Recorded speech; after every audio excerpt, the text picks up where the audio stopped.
आओ बच्चों, आज हम नए टॉपिक के साथ आते हैं और नए टॉपिक के साथ जुड़ते हैं जो आपका सबसे अच्छा टॉपिक है मानव स्वास्थ्य एवं रोग प्रतिरक्षा विज्ञान। जो हमने पढ़ा था उसी का आगे को कंटिन्यू करते हैं और अच्छे से टॉपिक से साथ हम आज की क्लास को स्टार्ट करते हैं। तो जल्दी से जुड़िए बच्चों इस नए टॉपिक के साथ और इस पे हम अध्ययन करते हैं। आज जो टॉपिक है आपके, यह आपकी बॉडी के बारे में है, इम्यूनिटी के बारे में है। इम्यूनिटी का सिंपल सा है अर्थ कि आपके अंदर कितनी पावर है, प्रतिरक्षा है, क्योंकि हमारी जो बॉडी है उसका सबसे महत्वपूर्ण किसी भी रोग से लड़ने की जो क्षमता होती है वह इम्यूनिटी पर ही होती है, यानी कि प्रतिरक्षा पर ही आधारित होती है। क्योंकि हमारी जो बॉडी है वह लड़ती है रोगाणुओं से और उसके लिए हमारी बॉडी में इम्यूनिटी पावर अच्छी होनी चाहिए। तो हम उसी टॉपिक पे आज डिस्कस करते हैं जो आपका टॉपिक है इम्यूनिटी यानी कि प्रतिरक्षा। तो देखिए बच्चों, इस टॉपिक की अगर हम बात करें तो हम दिन भर लगातार रोगजनक विषाणु, जीवाणु, कवक और परजीवी जंतुओं के संपर्क में आते हैं। हमारे शरीर हम कहीं रोगाणुओं के संपर्क में आते हैं। जैसे कि मैंने अभी थोड़ी देर पहले बात की है कि हमें क्या है, रोगाणुओं से लड़ने की जो हमारे अंदर क्षमता होती है वही इम्यूनिटी पावर होती है, वही हमारे अंदर प्रतिरक्षा होती है। तो हम डेली यूज़ में, दैनिक कार्य में इतने रोगाणुओं के संपर्क में आते हैं कि हमें पता भी नहीं लगता कि हम कितने रोगाणुओं के संपर्क में आए हैं। जैसे कि विषाणु के संपर्क में आते हैं, जीवाणु के में आते हैं, कवकों के में आते हैं, परजीवी जंतुओं के संपर्क में आते हैं और कुछ निश्चित कार्य प्रणाली प्रदान करती है जिससे हम रोगजनक यानी कि जो हमारे अंदर पैथोजन है वो प्रवेश और उनसे होने वाले रोगों से सुरक्षित रह सकते हैं। कब रह सकते हैं? जब हमारी अंदर की इम्यूनिटी पावर अच्छी होगी। और अगर हम बात करें कि विषैले पदार्थों के प्रवेश के बाद हमारे शरीर में इतनी क्षमता होती है कि होने वाले प्रभावों को रोक सकते हैं और इसी क्षमता को प्रतिरक्षा या इम्यूनिटी कहते हैं। बात वही आ गई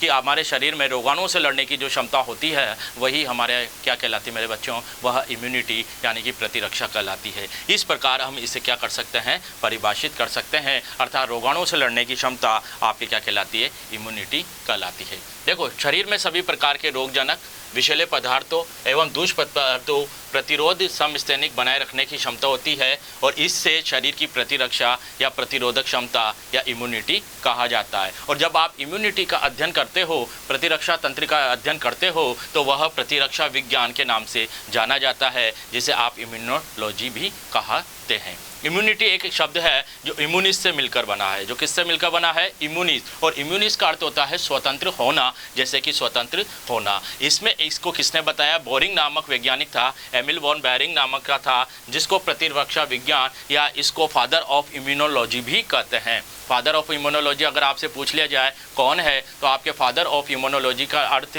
जो जनक है वह कौन है, तो वह आपके जाता है एमिल वॉन बेरिंग। तो एमिल वॉन बेरिंग को फादर ऑफ इम्यूनोलॉजी के नाम से जाना जाता है और इसे प्रतिरक्षा विज्ञान का जनक कहते हैं। अर्थात प्रतिरक्षा का अध्ययन करना ही प्रतिरक्षा विज्ञान कहलाता है। आगे बढ़ते हैं कि ये सिस्टम कैसे बनता है, ये सिस्टम क्या होता है, इम्यूनोलॉजी सिस्टम किसे कहते हैं, इसकी क्या क्रिया है, इसके बारे में हम बात करते हैं। तो प्रतिरक्षा हेतु एक अति विशिष्ट तंत्र हमारी बॉडी में पाया जाता है जो हमारी इम्यूनिटी सिस्टम को बनाए रखता है और जिसे प्रतिरक्षा तंत्र कहते हैं। यह उन अंगों या कोशिकाओं में शामिल किया जाता है जो बॉडी को बाह्य पदार्थों से, आंतरिक आघातों से और कई रोगाणुओं से हमें सुरक्षा प्रदान करती है। उन सभी कोशिकाओं को और अंगों को इसमें क्या किया गया है, शामिल किया गया है। और ये प्रतिरक्षा के प्रकार को समझते हुए इस तंत्र की संरचना कार्य को आसानी से समझा जा सकता है। आगे बढ़ते प्रतिरक्षा के प्रकार। देखो बच्चों, डिवाइडेड बाय 2 पार्ट प्रतिरक्षा जो है इम्यूनिटी को 2 भागों में बांटा गया है।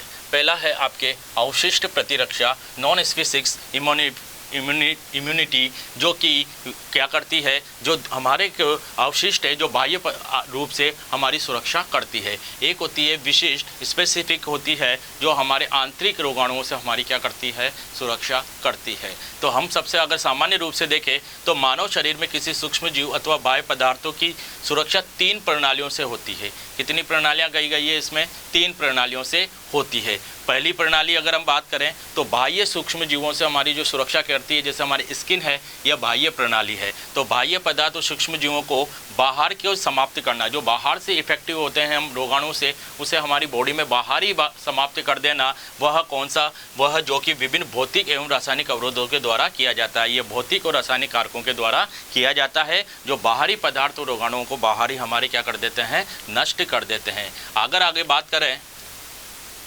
अगर बाह्य पदार्थ एवं सूक्ष्म जीवों को मानव शरीर में प्रवेश कर लिया, अगर उस पदार्थ उस रोगाणु ने हमारे शरीर में बॉडी में प्रवेश कर लिया है और विभिन्न प्रतिरक्षाओं के द्वारा हमारे अंदर की जो एंटीबॉडी है, प्रतिरक्षा है, वह अगर उसको नष्ट करती है तो फिर वह कौन सी कहलाती है? प्राथमिक प्रतिरक्षा कहलाती है। क्योंकि हमारी बॉडी में जो हमारे अंदर एंटीबॉडी है वह उस रोगाणु के प्रति क्या करेगी? प्रतिरक्षा उत्पन्न करेगी और उससे अनुक्रिया करके उसको नष्ट कर देगी। तो यह इस प्रकार की कौन सी कहलाती है? प्राथमिक प्रतिरक्षा कहलाती है। एक आपने देखा इससे पहले कि वह बाह्य पदार्थों से सुरक्षा करती है, यानी कि बाहरी स्किन पे आवरण पे सुरक्षा करती है, और ये हमारे अंदर अगर कोई रोगाणु प्रवेश कर गया है तो उससे सुरक्षा करती है। तो इसे प्राथमिक प्रतिरक्षा अनुक्रिया कहते हैं। लेकिन उसके बाद ही कुछ समय पश्चात हमारी बॉडी के अंदर एक और इम्यूनिटी पावर उत्पन्न होती है, वह कहलाती है द्वितीयक प्रतिरक्षा। और इस प्रक्रिया में शुरू होने के कुछ समय लग जाता है, मतलब इसको समय लेती है। यह जब प्राथमिक प्रतिरक्षा उत्पन्न हो जाती है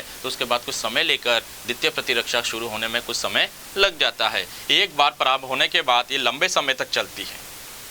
3 प्रक्रिया हो गई आपके, इससे पहले हो गई कौन सी हो गई? बाह्य पदार्थों सूक्ष्म जीवों से मानव की सुरक्षा, जो स्किन वगैरह काम करती है, ये रासायनिक भौतिक कारक हो सकते हैं। उसके बाद हमने देखा जो कि प्राइमरी इम्यूनिटी रेस्पॉन्स होता है, जो प्राथमिक प्रतिरक्षा होती है, जो अगर रोगाणु हमारे अंदर शरीर में प्रवेश कर चुके हैं तो उनसे लड़ने के लिए उत्पन्न होती है। और उसके बाद हमारे एक और प्रतिरक्षा उत्पन्न होती है जो कुछ समय के बाद उत्पन्न होती है लेकिन लंबे समय तक बनी रहती है, वह द्वितीयक प्रतिरक्षा कहलाती है। और इन तीनों को मिलाकर जो इन उपयुक्त तीनों प्रणाली में से प्रथम अवशिष्ट प्रकार के अंतर्गत एवं 2 बाकी जो है ये प्राथमिक और ये द्वितीयक, यह कौन सी कहलाती है? विशिष्ट प्रतिक्रिया कहलाती है। जबकि जो पहले प्रकार की देखी, जो मैंने कहा था कि बाह्य रोगाणु से जो सुरक्षा करती है वह कौन सी कहलाती है? अवशिष्ट।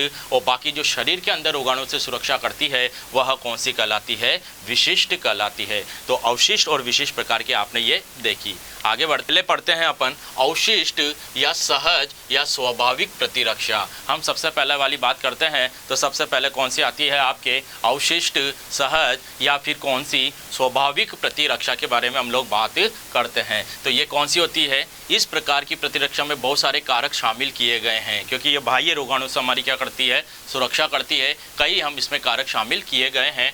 यह प्रतिरक्षा मानव की सामान्य अवस्था, शरीर तंत्रों की समुचित कार्य की पर निर्भर करती है। इसलिए पोषण, आयु, थकान, लिंग, जलवायु आदि प्रतिरक्षा निर्धारक तत्व होते हैं। क्योंकि बाह्य आघातों से हमारी सुरक्षा कर रही है, इसलिए इसमें पोषण, आयु, थकान, लिंग, जलवायु आदि इस प्रतिरक्षा के निर्धारक तत्व होते हैं। अवशिष्ट जो प्रतिरक्षा की प्रक्रिया में विविध प्रकार के रोगजनक, आक्रमणकारी तथा प्रतिजन में विभेद करने की क्षमता नहीं होती है। ये रोगजनक, इन जो प्रतिरक्षा है, अवशिष्ट प्रतिरक्षा है, या अगर हमारे अंदर रोगजनक प्रवेश कर गए हैं तो उनसे लड़ने की क्षमता इसमें नहीं होती है, विशिष्ट प्रकार की नहीं होती है। केवल ये बाह्य रोगाणु से ही हमारी सुरक्षा कर सकती है। इसलिए विशेष रोग से सुरक्षा प्रदान करने की बजाय सभी रोग और प्रतिजनों को से समान रूप से सुरक्षा प्रदान करती है। ये कोई विशिष्ट स्पेशलिस्ट नहीं होती, ये समान रूप से कार्य करती है और सभी को एक सहज प्रतिरक्षा या इसको स्वाभाविक प्रतिरक्षा भी कहा जाता है, क्योंकि सभी रोगाणुओं के समान समान कार्य करती है। आगे बात करें हम, इसी प्रकार जैसे कि आपने देखा कि मवेशी में प्लेग रोग मानव में नहीं हो सकता तथा गोनोरिया रोग मवेशी में नहीं हो सकता। ऐसा नहीं है कि एक ही रोग हमारे सभी जगह हो जाए, या जो मवेशियों में जो रोग होते हैं वह मानव में नहीं हो सकते और जो मानव में रोग होते हैं वह हमारे मवेशियों में नहीं हो सकते। इसी प्रकार ये जो अवशिष्ट प्रतिक्रिया है सभी रोगाणुओं के लिए कारगर नहीं होती है, क्योंकि सभी रोगाणुओं के लिए एक समान कार्य नहीं होते हैं। तो ये उदाहरण द्वारा हमें बताया गया है कि जैसे मवेशी में प्लेग रोग नहीं हो सकता और मानव में कौन सा नहीं हो सकता? गोनेरिया मवेशी रोग नहीं हो सकता। जो हमारे मवेशियों में गोनेरिया नहीं हो सकता और ये जो मवेशी का जो मानव का जो प्लेग रोग है यह मवेशियों में नहीं हो सकता है। अब आपने जैसे नस्ल प्रतिरक्षा देखी, भी अवशिष्ट प्रतिरक्षा का ही भाग माना गया है। जो ये है रेशियल जो इम्यूनिटी है, जो नस्ल प्रतिरक्षा है, ये भी हमारे अवशिष्ट प्रतिरक्षा का भाग ही माना गया है। क्योंकि काली अफ्रीकन नस्ल के मानवों में हंसियाकार कोशिका अवरक्तता, जिसे सिकल सेल एनीमिया रोग कहते हैं, आरबीसी इसमें क्या हो जाती है? हंसियाकार आकृति की हो जाती है और ये एक सामान्य रोग है। परंतु ये मलेरिया से पीड़ित रोग, जिसमें सिकल सेल एनीमिया रोग होता है, वह व्यक्ति मलेरिया से डिजीज से संक्रमित नहीं होता है, क्योंकि मलेरिया का परजीवी का हस्याकार कोशिका में अटैच नहीं होता है, वह अपना कार्य नहीं करती है, यानी कोशिका में पूर्ण क्षमता से वृद्धि करना पाना संभव नहीं है। तो इस तरीके से हमने किसके बारे में बात की, नस्ल प्रतिरक्षा के बारे में भी बात की। इन प्रतिरक्षा के तंत्र घटकों को सुविधापूर्वक निम्न 2 सुरक्षा पंक्तियों में विभेदित किया जा सकता है। हमारी 2 पंक्तियां बनाई जा सकती है। इसमें एक सबसे बाह्य सुरक्षा प्रथम पंक्ति है, जिसमें स्किन वगैरह हमारी आती है। यह एक प्रकार से बाह्य सुरक्षा पंक्ति है। इसमें देखिए, इसके अंतर्गत भौतिक और रासायनिक कारक दोनों शामिल किए गए हैं। तो भौतिक भी है और कुछ और जो रासायनिक भी है, और हमारे अवशिष्ट प्रतिरक्षा में इनको रखा गया है। तो पहले बात करते हैं शारीरिक या भौतिक अवरोध। कौन कौन से भौतिक अवरोध है जो कि हमारे, जैसे कि मैंने अभी नाम लिया है, त्वचा का, श्लेष्मा झिल्ली का, ये सभी हमारे शरीर में बाह्य रोगाणु से हमारी क्या करती है बच्चों, सुरक्षा करती है। और इसी तरीके से हम सबसे पहले पढ़ने वाले हैं स्किन यानी कि त्वचा। देखो बच्चों, बात करें तो त्वचा शरीर की सुरक्षात्मक आवरण तैयार करती है। इसका सबसे बाहरी आवरण एपिडर्मिस कहलाता है, और जिस पर स्ट्रेटम कोर्नियम आवरण पाया जाता है, जो जीवाणु और विषाणु से हमारी क्या करती है, सुरक्षा करती है। सबसे बाहरी आवरण हमारी बॉडी का स्किन है, जो एपिडर्मिस, जो जिसका भी सबसे इंटरनल स्ट्रक्चर की बात करते हैं तो सबसे बाहरी आवरण एपिडर्मिस पाया जाता है। और एपिडर्मिस पर कौन सी परत पाई जाती है, स्ट्रेटम कोर्नियम एक परत होती है जो कि पाई जाती है, और यही परत हमारी जीवाणु और रोगाणु से क्या करती है, सुरक्षा करती है। अब यह परत क्या होती है, इसके बारे में हम लोग बात करते हैं। स्ट्रेटम कोर्नियम, यह स्ट्रेटम कोर्नियम की कोशिकाओं व कोशिका द्रव्य में केराटिन नामक कठोर पदार्थ पाया जाता है और तंतु में प्रोटीन जमा हो जाती है। तो इसमें जो एक केराटिन नामक कठोर पदार्थ है, जो तंतु में प्रोटीन का रूप में जमा हो जाता है, जो जलरोधी और जीवाणुरोधी होता है। तो ये जो केराटिन नामक कठोर पदार्थ और प्रोटीन जो जमा हो जाती है, यह जलरोधी भी होती है और यह जीवाणुरोधी भी होती है। अर्थात श्वसन, जठर तंत्र, जनन मूत्र मार्ग से संबंधित अंगों पर श्लेष्मा की परत पाई जाती है, जो रोगाणु से सुरक्षा करती है। हमारे कई बॉडी पार्ट पर जो ये जैसे बता रखे हैं, श्वसन में श्लेष्मा झिल्ली पाई जाती है, और इधर योनि मार्ग में, जनन मूत्र मार्ग में, यहाँ भी श्लेष्मा का आवरण पाया जाता है, जो रोगाणुओं से बाहर क्या करता है, सुरक्षा करता है। इसलिए हमारे जो नेक्स्ट पॉइंट आता है बाह्य रोगाणु से सुरक्षा करने में, वह कौन सा आता है, श्लेष्म झिल्ली आता है, जिसे म्यूकस मेम्ब्रेन कहते हैं। कुल मिलाकर बाह्य रोगाणु से हमें सुरक्षा करनी है। तो स्किन हो गया एक तो, और दूसरा कौन सा हो गया, श्लेष्म झिल्ली हो गया। श्लेष्म झिल्ली द्वारा श्लेष्मा का स्राव होता है, डेफिनेट है। सूक्ष्म जीवों को पकड़कर उन्हें अचल कर देता है, यानी उसकी गतिशील को अवरुद्ध कर देता है, और इसके दौरान सूक्ष्म जीव व धूल के कण श्वसन मार्ग में प्रवेश कर जाते हैं, जो श्लेष्मा से चिपक जाते हैं, और श्लेष्मा से चिपकने के बाद वो आंतरिक सतह पे प्रवेश नहीं करते हैं। अब इसके बाद अगर आगे बात करें ग्रसनी, फेरिंग्स, जैसे हमने पहले देखा, आपके इससे पहले हमने बात की थी, जो किस पे की थी, अगर हम बात करें ग्रसनी, तो वे ग्रसनी की बात करें, इससे पहले हमने देख लिया था त्वचा, श्लेष्मा झिल्ली देख ली। अब ग्रसनी में देख लो। ग्रसनी में क्या होता है, फेरिंग्स में सूक्ष्म जीव व धूल के कणों से संसंत्र श्लेष्मिका सीलिया पाए जाते हैं, जो इसकी सफाई करते रहते हैं। हमारी ग्रसनी में सीलिया भाग पाया जाता है, जो इसकी क्या करते रहते हैं, लगातार सफाई करते रहते हैं। इस ग्रसनी द्वारा बाहर निकाल दिया जाता है, जो सूक्ष्म जीवों को जब सीलिया के द्वारा क्या कर दिया जाता है, बाहर निष्कासित कर दिया जाता है। और जहाँ श्लेष्मा को मल के साथ बाहर, तो बाहर किसके द्वारा निष्कासित किया जाता है, इन्हें मल के द्वारा क्या कर दिया जाता है, बाहर निकाल दिया जाता है। हमारे नेत्र में भी ऐसे होता है, जो अश्रु ग्रंथियाँ पाई जाती है, वह जो हमारे नेत्र की जो रोगाणु होते हैं, उनको भी बाहर आंसू के रूप में बाहर निष्कासित कर देती है। जैसे देखो, कोर्निया में जमे हुए रोगाणुओं को आंसुओं के द्वारा बाहर निकाल दिया जाता है। इस तरीके से आता है। ये तो हमने फिजिकल देखे। दूसरा आपके आता है रासायनिक अवरोध होते हैं, कि जो रासायनिक अवरोध होते हैं वो कौन से होते हैं। अभी तक तो हमने भौतिक अवरोध देखे, जो त्वचा, आपके श्लेष्म ग्रंथि, ग्रसनी, ये नेत्र गोलक, ये सभी आपके कौन से अवरोध थे, बाह्य सतह पर भौतिक अवरोध थे। अब बात कर रहे हैं अपन कार्य की, यानी कि रासायनिक अवरोध। शरीर द्वारा स्त्राव, हमारे शरीर में बहुत सारे हार्मोन स्त्रावित किए जाते हैं, जैसे हाइड्रोक्लोरिक अम्ल जो आमाशय से स्त्रावित होता है, यकृत यानी कि पित्त रस, बाइल डक्ट जो होता है, बाइल डक्ट इसको स्त्रावित करती है ना। मुख में लार ग्रंथि पाई जाती है, जो लाइसोजाइम एंजाइम लाइसोजाइम करती है, तथा तेओलिंग ग्रंथियाँ होती है, जो हमारे शरीर से स्त्रावित होती है। ये सभी जो ग्रंथियाँ हैं, यह सभी हमारे रासायनिक अवरोध रोगाणुओं को शरीर में प्रवेश करने से रोकती है, अर्थात उनको अवरोध करती है। अगर हम बात करें तेल ग्रंथियों से तेल का स्त्राव होता है, श्वेत ग्रंथि से पसीना जो होता है वो बाहर निकलता है, और सतह से अम्लीय जो सतह है वो कैसी बना देता है, अम्लीय बना देता है, यानी पीएच 5 से कम हो जाती 7 से कम हो जाती है, और अनेक सूक्ष्म जीवों की त्वचा पर पनपने नहीं देता, यानी कि वो जो अम्लीयता माध्यम हो जाती है तो उससे सूक्ष्म जीव आगे की ओर पनपते नहीं है, क्योंकि उसकी मात्रा अम्लीयता माध्यम उत्पन्न हो चुका है और अम्लीय माध्यम में सूक्ष्म जीव पनपते नहीं है। ऐसे पसीने के रोगाणु का विघटन करके एंजाइम स्त्रावित करती है जिसे लाइसोजाइम कहते हैं, और जो कई जीवाणुओं की कोशिका भित्ति को नष्ट कर देता है। जीवाणु की कोशिका भित्ति को नष्ट कर देने के कारण वो जो मुख की लार है, नेत्र में स्त्रावित होने वाले आंसू है, ये सभी एंजाइम में पाया जाता है। तो लाइसोजाइम जो एंजाइम है यह मुख के लार में भी पाया जाता है, नेत्र में भी पाया जाता है, और ये सभी जीवाणुओं को क्या कर देता है, कोशिका भित्ति को नष्ट कर देता है। ये आगे की बात करें, हमारे नर्व्स में भी हमारे रोम पाए जाते हैं जो रोगाणुओं को अंदर प्रवेश नहीं करने देते, वह धूल के कणों को भी वहाँ अवरुद्ध कर लेते हैं। और देखना, नाक का स्त्रवण भी अपने लाइसोजाइम एंजाइम के साथ बाहर से आने वाले हानिकारक रोगाणुओं को नष्ट कर देता है।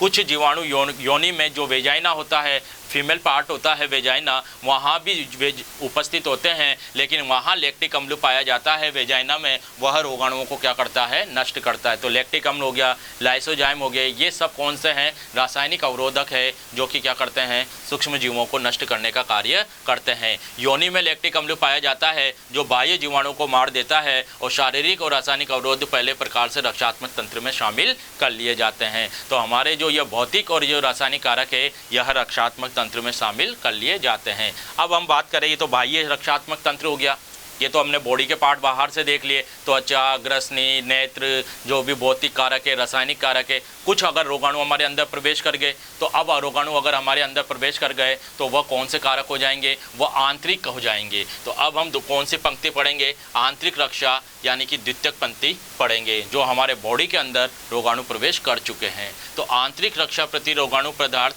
प्रति विषाणु कोशिकाएं, भक्षी कोशिकाएं आदि की प्रक्रिया जोड़ द्वारा प्रदान की जाती है। अब ये कौन कौन सी है जो आपके आंतरिक सुरक्षा प्रदान करती है, तो सबसे पहले हम बात करते हैं प्रतिरोगाणु पदार्थ। किसकी बात करते हैं, प्रतिरोगाणु पदार्थ। ये वे पदार्थ कोशिकीय रोधक बनाते हैं जब रोगाणु त्वचा या श्लेष्मिक कला को भेद कर रुधिर में पहुंच जाते हैं, यानी कि हमारी बॉडी के अंदर पहुंच चुके हैं। मैंने पहले बोला है, अब जो ये कौन सी भित्ति सुरक्षा कर रही है, ये आंतरिक सुरक्षा कर रही है। ये कौन सी सुरक्षा कर रही है, आंतरिक सुरक्षा कर रही है, जिसमें से रोगाणु हमारे कहाँ पहुँच चुके हैं, बॉडी के अंदर जाके पहुँच चुके हैं। और इसीलिए इससे बाह्य कोशिकीय तरल में पाए जाने वाले प्रतिरोगाणु पदार्थ किन रोगाणु को नष्ट कर देते हैं या निष्क्रिय कर देते हैं। जैसे ट्रांसफेरेंस, ये रुधिर में पाई जाने वाली प्रोटीन, एक हमारे अंदर रोगाणु प्रोटीन चले गए, रोगाणु हमारी ब्लड में मिल गए हैं, अब हमारे ब्लड में कौन सी प्रोटीन पाई जाती है, ट्रांसफेरेंस एक प्रोटीन पाई जाती है जो क्या करती है मेरे बच्चों, इन रोगाणुओं को क्या करती है, नष्ट करने का कार्य करती है, और जो रोगाणुओं को वृद्धि करने से भी क्या करती है, रोकती है। ये जो ट्रांसफेरेंस है यह जन्मजात होती है, हमारे रक्त में, हमारी बॉडी में पाई जाती है, और इन्हें हमारे अंदर रोगाणु से सुरक्षा करती है। नेक्स्ट होती है इंटरफेरॉन, ये भी एक प्रकार की क्या है, प्रोटीन होते हैं जो विषाणुओं के संक्रमण को क्या करते हैं, रोकते हैं। इंटरफेरॉन जो प्रोटीन होती है यह विषाणुओं के संक्रमण को हमारे अंदर आने से रोकती है, और इस होने पर इसमें आइजैक और लिंडमान ने इसे 1957 में प्रोटीन का पता लगाया। जो इंटरफेरॉन प्रोटीन है इसे लिंडमान और आइजैक नामक वैज्ञानिक ने 1957 में या 1957 में क्या किया था, पता लगाया था। ये इंटरफेरॉन जो प्रोटीन है यह विषाणु को क्या कर देती है, निष्क्रिय नहीं करते, पूर्ण रूप से निष्क्रिय नहीं करते, इनका अवरोध कर देते हैं। यहाँ का ना संक्रमण होने पर ये निष्क्रिय तो नहीं करते, बल्कि असंक्रमित कोशिकाओं की उसको ग्रहण करने की जो क्षमता है, उससे जुड़ने की जो क्षमता है, उसको रोक देती है। तो देखिए इंटरफेरॉन विषाणु को निष्क्रिय नहीं करते हैं, बल्कि असंक्रमित कोशिकाओं की ग्रहणशीलता को क्या कर देते हैं, कम कर देते हैं, यानी कि उसको रोकने, उससे को जुड़ने की क्षमता को कम कर देते हैं। इस प्रकार विषाणु के आक्रमण से हम क्या होते हैं, बच जाते हैं, और जब बच जाते हैं तो संपूर्ण कोशिकीय मशीनरी में विषाणु को फैलने से रोकते हैं। अतः इंटरफेरॉन उपार्जित अवशिष्ट प्रतिरक्षा के अंतर्गत होता है। तो अगर पूछ लिया जाए उपार्जित प्रतिरक्षा कौन सी है, जो उपार्जित होती है वह कौन सी आती है, इंटरफेरॉन प्रतिरक्षा या इंटरफेरॉन आती है, जो एक प्रकार की प्रोटीन है जो विषाणु से हमारी सुरक्षा करती है। नेक्स्ट आती है मारक कोशिकाएं, किलर सेल कहते हैं इन्हें, हमारी बॉडी में पाई जाती है, जो रोगाणु को पहचान कर पकड़ कर मारने का कार्य करती है। अतः इन्हें कौन सी सेल भी कहा जाता है मेरे बच्चों, इन्हें किलर सेल भी कहता है। हमारी बॉडी में जब रोगाणु आता है तो उनको पहचान कर नष्ट करने का कार्य ये करती है। इसे और प्राकृतिक मारक सेल कहते हैं क्योंकि ये हमारी बॉडी में ऑलरेडी होती है। ऊतक और रुधिर द्रव में पहुंचने वाले रोगाणुओं, प्रतिरोगाणुओं, पदार्थों से प्रभाव से तो बच जाते हैं, इन्हें विशेष श्रेणी में श्वेत रुधिराणु यानी कि लिम्फोसाइट जो होती है आपके, वह नष्ट कर देते हैं। इन लिम्फोसाइट को प्राकृतिक विनाशकारी कोशिकाएं कहते हैं और ये कोशिकाएं रुधिर के अतिरिक्त लसिका गांठों, प्लीहा तथा लाल अस्थि मज्जा में भी उपस्थित होती है। जो लिम्फोसाइट से आपके WBC है, व्हाइट ब्लड कार्पलेट सेल से, यह आपके रुधिर के अलावा सभी भागों में पाई जाती है और ये कोशिकाएं अवशिष्ट सुरक्षा में भी भाग लेती है तथा परफोरिन रसायन उत्पन्न करती है। यह कौन सा रसायन, जो लिम्फोसाइट कोशिका है, यह कौन सा रसायन उत्पन्न करती है, परफोरिन रसायन उत्पन्न करती है और यह लक्ष्य कोशिका में पहुंचकर कोशिका को क्या कर देता है, नष्ट कर देता है। यह लक्ष्य कोशिका जो टारगेट कोशिका है वहां पहुंचकर कोशिका को क्या कर देता है, नष्ट कर देता है। और जब कोशिका को भक्षण कोशिका के द्वारा भक्षण कर लिया जाता है, जैसे आपने देखा WBC भक्षण कोशिका को, इसका कार्य यही है लिम्फोसाइट कोशिका का भक्षण करना, तो ये क्या करती है, परफोरिन उत्पन्न करती है और यह परफोरिन लक्ष्य कोशिका में पहुंचकर कोशिका को नष्ट कर देता है और नष्ट होने के पश्चात कोशिका को मृत कोशिका के रूप में ग्रहण करके उसका क्या कर देता है, भक्षण कर देता है। तो इस तरीके से आप मारक कोशिकाएं भी हमारे अंदर बॉडी में पाई जाती है। अब जैसे भक्षण कर दिया तो हमारे अंदर कौन सी भक्षण कोशिकाएं होती है, फेगोसाइट्स से होती है। यह कोशिकाएं श्वेत रुधिराणु और मैक्रोफेजेस प्रकार की होती है, यानी कि WBC होती है और एक मैक्रोफेजेस प्रकार की होती है। यानी कि आप बात करें श्वेत रुधिर कोशिकाओं की भित्ति से निकलकर बाह्य संवहनी ऊतक द्रव्य में आ जाते हैं और ये कणिका पारण कहलाती है। यानी कि WBC दो प्रकार की, एक तो कणिकामय और एक अकणिकामय। कणों के रूप में आ गई तो वह कौन सी घटना कहलाती है, कणिका पारण कहलाती है। अधिकांश श्वेत रुधिराणु ऊतक में जाकर जीवाणु, विषाणु, विषैले पदार्थ तथा निर्जीव कणों को अंतर्ग्रहण करके मानती है। इस प्रक्रिया को फेगोसाइटोसिस कहते हैं। यानी कि हमारे अंदर उपस्थित जितने भी रोगाणु है उनको WBC के द्वारा नष्ट करने की क्रिया क्या कहलाती है, फेगोसाइटोसिस कहलाती है। और यह इनकी खोज किसने की, मैचनिकॉफ नामक वैज्ञानिक ने की। WBC की जो फेगोसाइटोसिस भक्षण प्रक्रिया है इसके बारे में किसने बताया, मैचनिकॉफ नामक वैज्ञानिक ने कहा। इसलिए इन्हें भक्षण कोशिकाओं का भक्षाणु भी कहा जाता है, इसलिए इन्हें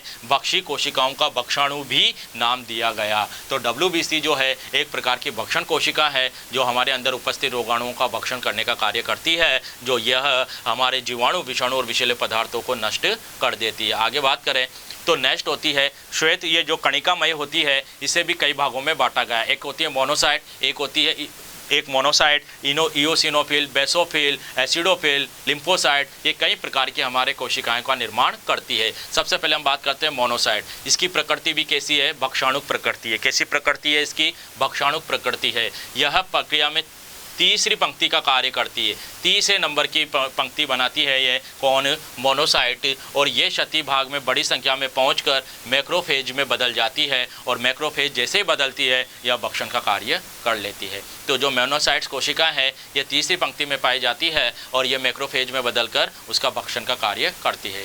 दूसरी WBC आपके आती है इओसिनोफिल। यह इओसिनोफिल स्वयं परजीवी के रूप में जुड़ जाती है उससे खुद जुड़कर और इसकी सतह पर निकलने वाले लाइसोसोमल एंजाइम के द्वारा उसका ही विनाश कर देती है। जो इओसिनोफिल है यह क्या करती है, उसकी सतह से जुड़ जाती है और उसकी सतह से जब ये लाइसोसोमल एंजाइम निकलता है तो इसी के द्वारा उसका क्या कर देती है, विनाश कर देती है। तो ये ऐसी कौन सी कहलाती है, WBC इओसिनोफिल। नेक्स्ट होती है न्यूट्रोफिल।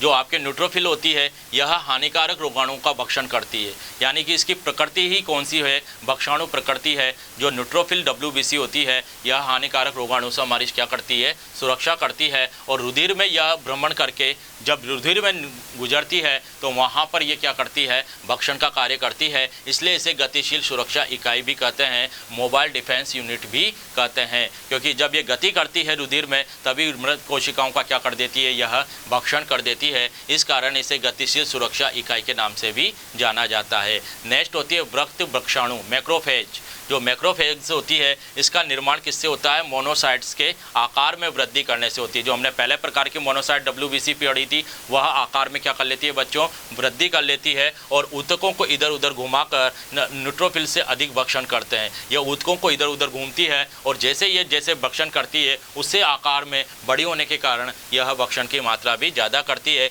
इसलिए इसे भ्रमणशील या बृहद भक्षाणु कोशिका भी कहते हैं। जैसे कि हमारी त्वचा की हिस्टोसाइट्स यकृत में जो हमारे कुफर कोशिकाएं पाई जाती है, ये कुफर कोशिकाएं भी यही भक्षाणु का कार्य करती है। और रक्त भक्षाणु कोशिका, धूल कोशिका, तंत्रिका ऊतकों की माइक्रोग्लिया और आदि स्थित विशेष भक्षाणु कोशिका होती है। ये सभी कोशिकाएं कौन सी है? यह भक्षाणु कोशिका है। जैसे हिस्टोसाइट्स, कुफ कोशिकाएं, इधर से वृहद भक्षाणु कोशिकाएं, तंत्रिका ऊतकों की माइक्रोग्लिया, ये सभी कौन सी कोशिकाएं आती है? भक्षाणु कोशिकाएं आती है। भक्षाणु कोशिका आवरण युक्त आशयों में रहते हैं और जिन्हें हम क्या नाम देते हैं? फेगोसोम कहते हैं। ये जो भक्षाणु कोशिका है आवरण युक्त आवरण में लेते हैं जिसे हम क्या नाम दे देते हैं? फेगोसोम। और इनसे एवं विशेष बृहद भक्षाणु जुड़कर फेगोलाइसोसोम का निर्माण करते हैं। इनसे और कोशिकाएं और जुड़कर क्या बनाती है? फेगोलाइसोसोम का निर्माण करती है। और लाइसोसोम एंजाइम भक्षित कणों का पाचन करते हैं, क्योंकि लाइसोसोम जो एंजाइम होते हैं ये जल अपघटनीय एंजाइम होते हैं और ये जल अपघटनीय एंजाइम जो होते हैं ये भक्षण का कार्य करते हैं। आगे अगर हम बात करें तो शोध अनुक्रिया जो होती है, जब सूक्ष्म जीव जैसे विषाणु, जीवाणु आदि किसी क्षतिग्रस्त कोशिका में प्रवेश करते हैं, जो क्षतिग्रस्त हो चुकी है उस कोशिका में प्रवेश करते हैं, तो यह हानिकारक पदार्थों को क्षतिग्रस्त कोशिका में ही छोड़ देते हैं। जब उसमें प्रवेश किया तो ये जो विषाणु गया, जीवाणु गया, तो वो जो हानिकारक पदार्थ है वह उसी में ही छोड़ देता है, जिससे अधिकतर कोशिकाएं क्या हो जाती है? नष्ट हो जाती है। जो क्षतिग्रस्त कोशिकाएं वह क्या हो जाती है? नष्ट हो जाती है, क्योंकि उनमें इन्होंने हानिकारक पदार्थों को क्या कर दिया? स्त्रावित कर दिया। और कुछ पदार्थों को मुक्त करती है, जिससे मास्ट कोशिकाएं आकर्षित होती है। मास्ट कोशिका जैसे उससे जुड़ जाएगी तो वो उसको जाकर आगे नष्ट कर देती है। मास्ट कोशिका में एक पदार्थ होता है हिस्टामिन। कौन सा होता है? हिस्टामिन। मैंने अभी जैसे बोला मास्ट कोशिकाओं में क्या होता है? हिस्टामिन पदार्थ होता है और यह उस स्थान पर क्या कर देता है? सोलिंग ला देता है उस पर, जैसे वहाँ जुड़ती है और सोलिंग आ जाती है शरीर के। इस क्रिया को प्रदाह या शोथ के रूप में जाना जाता है। क्या रूप में जाना जाता है? प्रदाह या शोथ के रूप में जाना जाता है। यथार्थ सोलिंग, जैसे मास्ट कोशिका उसने पदार्थ स्त्रावित किया, मास्ट कोशिका आके जुड़ी, मास्ट कोशिका में क्या पाया गया था? हिस्टामिन। और हिस्टामिन क्या करता है? उस स्थान पर क्या करता है? स्वेलिंग लिया जाता है, यानी कि सूजन उत्पन्न कर देता है और यही क्रिया प्रदाह या शोथ के रूप में जानी जाती है। अगर क्षति को इधर उधर फैलने से रोकने के लिए प्लाज्मा की कुछ प्रोटीन्स की सहायता से प्रदाही कोशिकाओं के चारों ओर कोशिका द्रव्य और लसिका का थक्का जम जाता है। जैसे वो स्वेलिंग आती है, कोशिका इधर उधर फैलती है, जिससे रक्त के थक्के का निर्माण हो जाता है और क्षति ऊतक की मैक्रोफेजेज कोशिकाएं आक्रमणकारी जीव क्षतिग्रस्त कोशिकाओं के मलबे आदि का भक्षण करने लग जाती है। यानी कि उन कोशिकाओं का जहां वो थी उनका क्या हो जाता है? भक्षण हो जाता है और इससे एक पीले रंग का पेस्ट बन जाता है। और वह पेस्ट जो होता है धीरे धीरे किस रूप में लिखता है? मवाद या पप्स के रूप में बाहर आता है और यह मेट्रोफिल, मोनोसाइट, इओसिनोफिल क्षतिग्रस्त भाग में पहुंचकर भक्षण क्रिया के लिए सुरक्षा प्रक्रिया में सहायता करता है। तो ये जो पप्स होता है, ये जो बाहर आता है पस, ये क्या करता है? न्यूट्रोफिल, मोनोसाइट और इओसिनोफिल जो क्षतिग्रस्त भाग में पहुंचकर भक्षण क्रिया के करके उनकी सुरक्षा प्रक्रिया में सहायता करता है, यानी भक्षण क्रिया में सहायक होता है। यह मवाद गुहा पस कैविटी होती है, जहाँ से पस निकलता है उस कैविटी के भीतर पाई जाती है और यह फोड़े के रूप में उभर आती है। कुछ समय पश्चात फोड़े से फूटने से मवाद मुक्त हो जाती है। ये हमने इसके बारे में देखे रोगाणुओं के बारे में। अब ज्वर क्या होता है ये देखते हैं। जो शरीर के ताप में वृद्धि की क्रिया को हम क्या कहते हैं? ज्वर की दिशा कहते हैं। हमारी बॉडी में जैसे टेम्परेचर बढ़ता जाता है, हम देखते हैं कि 91 डिग्री फ़ारेनहाइट है, 98 डिग्री है, तो ये क्या है? टेम्परेचर जो नापा, यही हमारे अंदर क्या कहलाता है? ताप में वृद्धि को ज्वर कहलाता है। रोग कारक द्वारा मुक्त होने वाले विष के कारण WBC द्वारा स्त्रावित पायरोजोन्स यानी कि नामक यौगिकों के कारण आता है। ये जो WBC के द्वारा पायरोजोन्स हार्मोन वो पदार्थ स्त्रावित होता है, इसी के कारण हमारा क्या होता है? टेम्परेचर बढ़ता है और यही क्या करता है? सूक्ष्म जीवों की वृद्धि को क्या कर देता है? रोक देता है।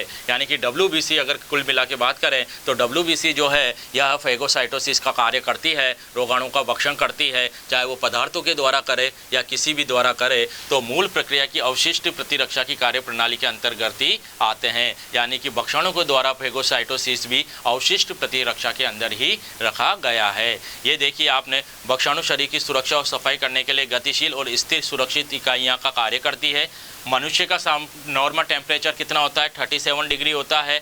ज्वर की दिशा अवशिष्ट प्रतिरक्षा की सभी विधियों को प्रोत्साहित करती है। आगे अगर हम बात करें विशिष्ट प्रतिरक्षा, अभी तक हमने जो प्रतिरक्षा की बात की वह हमने कौन सी पढ़ी है? अवशिष्ट प्रतिरक्षा पढ़ी है। अगर अब हम बात करेंगे तो वह कौन सी प्रतिरक्षा की बात करेंगे? हम लोग अब विशिष्ट प्रतिरक्षा की बात करेंगे। विशिष्ट या उपार्जित प्रतिरक्षा की बात करें तो भिन्न प्रकार के रोग उत्पादक आक्रमणकारियों एवं प्रतिजनों की सुरक्षा के लिए भिन्न भिन्न प्रकार की विशिष्ट कोशिकाएं पाई जाती है और ये विशिष्टकृत कोशिकाएं प्रतिरक्षा का निर्माण करती है। हमारे अंदर बॉडी में लड़ने के लिए लिम्फोसाइट कोशिका जैसे बी लिम्फोसाइट, टी लिम्फोसाइट, ये एक विशेष प्रकार की कोशिकाएं हैं जो रोगाणुओं से लड़ने के लिए हमारी बॉडी में प्रतिरक्षा उत्पन्न करती है, इसलिए इन्हें विशिष्टकर प्रतिरक्षा कहते हैं। यह जन्मजात न होकर यह प्रतिजन के प्रभाव से अर्जित की जाती है, अर्थात विशिष्ट प्रतिरक्षा को हम एक और नाम दे सकते हैं। कौन सी प्रतिरक्षा? उपार्जित प्रतिरक्षा। कौन सी प्रतिरक्षा नाम दे सकते हैं? उपार्जित प्रतिरक्षा, यानी कि विशिष्ट प्रतिरक्षा को हम उपार्जित प्रतिरक्षा के नाम से भी जानते हैं।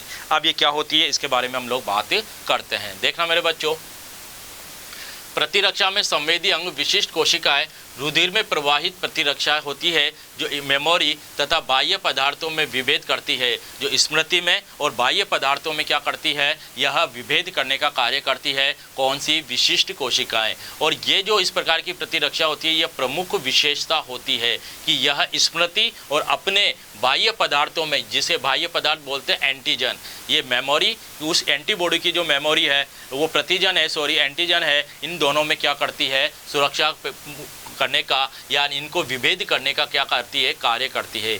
जैसे कि शरीर के द्वारा, आप देखिए शरीर के द्वारा पहली बार कोई रोगाणु आएगा, उसके प्रति उसने एंटीजन, उसने प्रतिरक्षा उत्पन्न कर दी, जब उसको नष्ट कर देगी तो कुछ समय पश्चात जब वो रोगाणु वापस प्रवेश करेगा तो उसको वह पहचान लेती है, यानी कि उसकी मेमोरी जो है उसको विभेद कर देती है कि ये वास्तव में कौन सा है, कौन सा रोगाणु है, और तब उसको पहचान कर उसको नष्ट करने का कार्य करती है। तो यही कहा गया है कि यह प्रतिरक्षा स्मृति और बाह्य प्रतिजन में विभेद का कार्य करती है। जब शरीर द्वारा पहली बार किसी रोगजनक का सामना करने पर अनुक्रिया तीव्रता से कम होती है तो यह प्राथमिक अनुक्रिया, पहली बार रोगाणु प्रवेश किया तो यह कौन सी अनुक्रिया कहलाए? प्राथमिक अनुक्रिया। इसके उपरांत यदि उसी रोगजनक का दोबारा आक्रमण हो गया तो शरीर द्वारा अनुक्रिया तीव्र हो जाती है, क्योंकि वो पहचान जाती है उसको कि ये वही रोगाणु है, और इसे ही हम कौन सी अनुक्रिया कह देते हैं? द्वितीयक अनुक्रिया कह देते हैं। और विशिष्ट प्रतिरक्षा को पूर्ण रूप से समझने के लिए प्रतिजन का ज्ञान अति आवश्यक है। जब तक आपको एंटीजन एंटीबॉडी अनुक्रिया पता नहीं होगी, आप इस प्रतिरक्षा को नहीं समझ सकते हैं। तो अब हम सबसे पहले किसके बात करेंगे? एंटीजन का, प्रतिजन का। प्रतिजन क्या होते हैं? कुछ भी नहीं है प्रतिजन, हमारे सिंपल सा है कि जो प्रतिजन बाह्य अणु होते हैं, बाहर से अणु होते हैं जो किसी जीव के शरीर में प्रवेश करने के उपरांत प्रतिरक्षी के उत्पादन को उद्दीप्त करते हैं। ये जो कोई रोगाणु प्रवेश करता है हमारी बॉडी में तो वह प्रतिरक्षी के उत्पादन को क्या करते हैं? बढ़ाते हैं। और ये प्राय बड़े और जटिल तथा अधिकांश प्रोटीन पॉलीसेकेराइड के बने होते हैं। यह अधिकतर काय के बने होते हैं? यह प्रतिजन यह प्रोटीन और पॉलीसेकेराइड के बने होते हैं। ये निर्मित कब होते हैं? जब बाहर से कोई हमारे अंदर रोगाणु प्रवेश कर जाता है तो उसके प्रति यह प्रतिरक्षी को क्रियाशील होने के लिए यह निर्मित होते हैं। परंतु कुछ न्यूक्लिक अम्ल, न्यूक्लियोप्रोटीन, लाइपोप्रोटीन्स, ग्लाइकोप्रोटीन्स अणु के भी प्रतिजनों का काम कर सकते हैं। ये होते ही हैं प्रोटीन और पॉलीसेकेराइड, लेकिन उसके अलावा लाइकोप्रोटीन, ग्लाइकोप्रोटीन, न्यूक्लियोप्रोटीन ये भी प्रतिरक्षी का क्या करते हैं बच्चों? प्रतिजन का क्या कर सकते हैं? कार्य कर सकते हैं। इस प्रकार संपूर्ण रोगाणु, इनके भाग या अंश, परागकण, आरोपित अंग या ऊतक आदि भी प्रतिजन हो सकते हैं। किसी भी प्रकार के प्रतिजन हो सकते हैं, जरूरी नहीं है प्रोटीन और पॉलीसेकेराइड के हो। ये न्यूक्लियोप्रोटीन के भी हो सकते हैं, लाइपोप्रोटीन के भी हो सकते हैं। यह रोगाणु जैसे जीवाणु, इनके कोई भाग का अंश भी बना सकता है। आरोपित अंग जो है हमारे अंदर बॉडी के अंदर, किसी भी प्रकार के हमारे अंदर बॉडी में प्रतिजन बन सकते हैं, लेकिन मुख्यतः जो होते हैं यह प्रोटीन और पॉलीसेकेराइड के ही बने होते हैं। अब कौन कौन से प्रतिजन होते हैं? तो सबसे पहले हम देखते हैं ऑटो एंटीजेनस होता है, स्व प्रतिजन होता है। यह किसी प्राणी के शरीर में स्वयं के रासायनिक पदार्थ होते हैं, ऑटोमेटिक हमारी बॉडी के अंदर ही बनते हैं ये, जो प्रतिरोधक अनुक्रिया के समय उस समय निकलते हैं जब स्वसहनशीलता टूट जाती है। इसके परिणाम स्व प्रतिरक्षी रोग जैसे दैहिक ल्यूपस, त्वरक्तिमा सिस्टेमिक लंपस एवरीमेटस हो सकती है। इसको हम बोल सकते हैं कि जब हमारी बॉडी में रोगाणु प्रवेश करता है तो रासायनिक पदार्थ प्रतिरोधक जो होते हैं वह स्वयं ही एक एंटीजन का निर्माण कर लेते हैं। तो वह कौन सी कहलाता है? स्वप्रतिजन कहलाता है, जब बॉडी स्वयं ही उस प्रक्रिया को कार्यशील करती है। दूसरा आता है एलोप्रतिजन। इस प्रकार के प्रतिजन किसी एक जाति के कुछ सदस्यों में उपस्थित तथा कुछ में अनुपस्थित होते हैं। या पर्टिकुलर कोई जाति हो तो उसके लिए वो प्रेजेंट होते हैं, किसी में क्या होते हैं या एब्सेंट होते हैं। मनुष्य में रुधिर भिन्न भिन्न रुधिर वर्गों में जैसे ए बी में RH प्रतिजन पाया जाता है। RH पॉजिटिव RH नेगेटिव प्रतिजन अलग अलग पाया जाता है और इसी के विशिष्ट उदाहरण है। यह एक इसी प्रकार का उदाहरण है। नेक्स्ट बात करते हैं विषम रागी प्रतिजन। अलग प्रकार का हो गया ये, ठीक है ना। ये विषम प्रकार के अलग अलग रूप में पाए जाते हैं। ये अभिन्न प्रतिजन होते हैं जो स्पष्ट रूप से जीवों की नॉन रिलेटेड जातियों में पाए जाते हैं। जरूरी नहीं है कि हर जाति में सेम हो, अलग अलग जाति के लिए अलग अलग प्रकार के प्रतिजन का कार्य होता है। और ये अधिकांश रिकेट्सिया और प्रोटियस OX90 कोशिकाओं में मिलते हैं। तो ये प्रोटियस OX90 और रिकेट्सिया कोशिकाओं में पाए जाते हैं। किस प्रकार के प्रतिजन पाए जाते हैं? यह विषम रागी प्रतिजन पाए जाते हैं। और मानव शरीर की कोशिकाओं में भी विभिन्न प्रकार के प्रतिजन उपस्थित होते हैं जो आकार, अनुभव और प्रतिरोध क्षमता के आधार पर पाए जाते हैं। अगर हम बात करें विशिष्ट हमारी प्रतिरक्षा के प्रकार, अभी तक तो हमने एंटीजन के बारे में देखा कि कितने 3 प्रकार के देखे समान रूप से हो सकते हैं, 2 अलग अलग हो सकते हैं, अलग अलग भिन्न प्रकार के भी हो सकते हैं। और यदि अगर हम बात करें विशिष्ट प्रतिरक्षा के प्रकार, अब जो स्पेशल प्रतिरक्षा होती है वह कौन कौन सी होती है? एक जैसे हमने देखा विशिष्ट, जिसको हमने उपार्जित प्रतिरक्षा का नाम भी दिया था। तो पहली होती है सक्रिय उपार्जित प्रतिरक्षा, जो हमारी एक्टिव होती है। एक्टिव एंटीबॉडी का नाम वो एक्वायर होती है, जो बाहर से ग्रहण की जाती है। जब किसी जीव को अपनी कोशिकाएं प्रतिरक्षा उत्पन्न करती है तो यह सक्रिय प्रतिरक्षा कहलाती है। यह कौन सी कहलाती है? सक्रिय प्रतिरक्षा कहलाती है। तब तक विकसित होती है जब तक रोग से ग्रसित या रोग के लिए टीके ले लेता हो। ये 2 प्रकार की होती है। हमारे मतलब किसी जीव में अपनी कोशिकाओं के द्वारा ही प्रतिरक्षा उपस्थित की जाए तो यह कौन सी कहलाती है? उपार्जित प्रतिरक्षा कहलाती है। ये जब तक विकसित होती रहती है जब से व्यक्ति के रोग से ग्रसित हो या रोग के लिए वो टीके नहीं लगवा ले, तब तक ये हमारे अंदर क्या होती रहती है? विकसित होती रहती है, जो हमारी बॉडी की सुरक्षा करती है, प्रतिरक्षा करती है। इसलिए इसको कौन सी उपार्जित, सक्रिय उपार्जित प्रतिरक्षा कहा गया है। ये नेचुरल भी हो सकती है और कृत्रिम भी आर्टिफिशियल भी हो सकती है। नेचुरल की बात करें तो इसमें व्यक्ति का प्रतिरक्षा तंत्र सक्रिय रूप से सम्मिलित होता है और प्रतिरक्षी कोशिकाओं या प्रतिरक्षण सक्रिय कोशिकाओं का उत्पादन करता है। इसमें खुद व्यक्ति का इम्यूनिटी सिस्टम भाग लेता है और खुद भाग लेके प्रतिरक्षा का निर्माण करता है। तो वह कौन सी कहलाती है? प्राकृतिक। और बाहर से अगर टीकों किसी भी सक्षम जीवाणु के द्वारा प्रवेश कराई जाती है तो वह कौन सी कहलाती है? कृत्रिम। देखिए, सक्रिय प्रतिरोधी क्षमता निर्माण के लिए विभिन्न रोगाणुओं द्वारा प्रतिजनों का निर्माण व्यापारिक रूप से किया जाता है। अगर बाहर से अर्जित की जा रही है तो वह कहलाती है कृत्रिम, और हमारी बॉडी स्वयं के द्वारा क्या कहलाती है तो वह हमारे कहलाती है प्राकृतिक कहलाती है। नेक्स्ट टॉपिक आता है आपके टीका, टीके, वैक्सीन। क्योंकि हम क्या करते हैं, रोगाणुओं से लड़ने के लिए हमारी बॉडी में वैक्सीन यानी कि टीके लगाए जाते हैं, जो हमारी क्या करते हैं, रोगाणुओं से सुरक्षा करते हैं। कई प्रकार के वैक्सीन होते हैं, जैसे हमने देखे थे हेपेटाइटिस वैक्सीन, है ना, hepatitis A, B, C, L, कई प्रकार के रेबीज से लड़ने वाले वैक्सीन, कई प्रकार के टीके लगाए जाते हैं।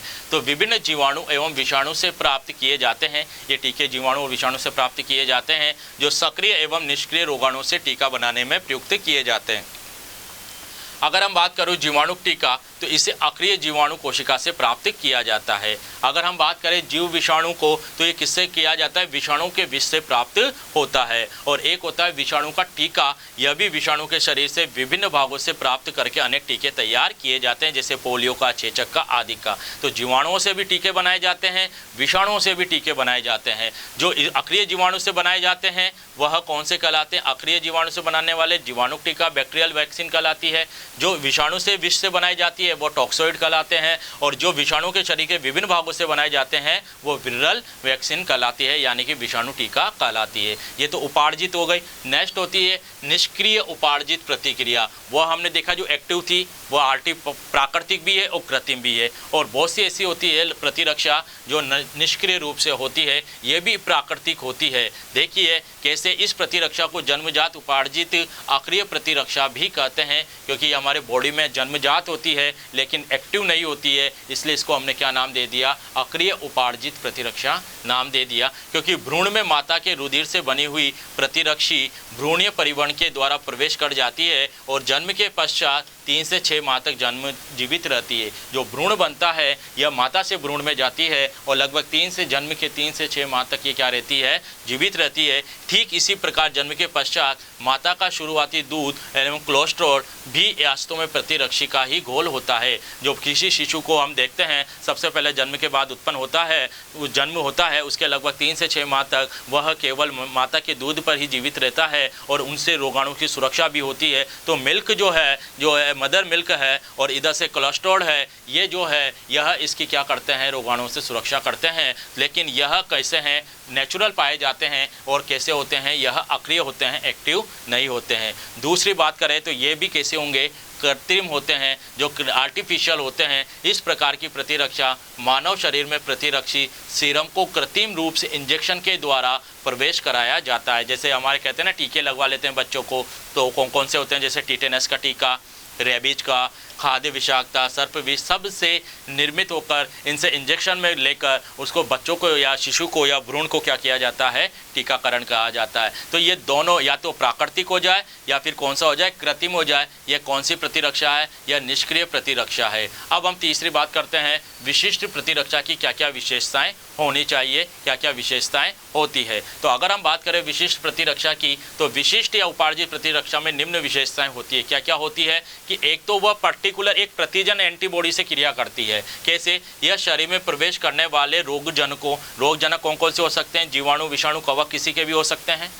यह रोगजनकों के बीच में पाए जाने वाली विभिन्नता को पहचान कर लेती है कि वास्तव में कौन सा रोग आया। मैंने कहा ना, मेमोरी बेस्ड होते हैं ये, कि कौन सा रोगजनक आ रहा है, क्या आ रहा है, इसकी पहचान जो कर लेता है, यह कौन सी प्रतिजनी कहलाती है, यह प्रतिजनी विशिष्टता इसकी कहलाती है। यह इसमें गुण होता है। दूसरा गुण यह होता है, इसकी मेमोरी होती है। जैसे कि एक बार किसी के रोगाणु ने प्रवेश कर दिया, वो जब उससे लड़ने के लिए उसके अंदर उसकी एंटीबॉडी बन जाएगी, तो फिर जब दोबारा जाएगा तो वह उसको पहचान कर क्या कर देती है, नष्ट कर देती है, और उसके प्रतिरक्षा स्थापित स्थायी रूप से हमारी बॉडी में उससे रिलेटेड प्रतिरक्षा हमारे बॉडी में स्थापित हो जाती है। तो यह कैसी कहलाती है, प्रतिरक्षात्मक स्मृति भी बनाई जाती है। शुरू में टाइम लगता है, परंतु जब अगली बार वो रोग आता है तो वह उसको क्या कर लेता है, पहचान कर नष्ट कर लेता है। नेक्स्ट क्या होती है इसकी विशेषता, यह स्वयं तथा अन्य कोशिकाओं के मध्य विभेद भी कर लेती है। यह अन्य कोशिकाओं के मध्य क्या कर लेती है, विभेद भी कर लेती है कि स्वयं कौन सी कोशिका है और अन्य कौन सी कोशिका है जिनका भक्षण करना है। तो ये देखिए,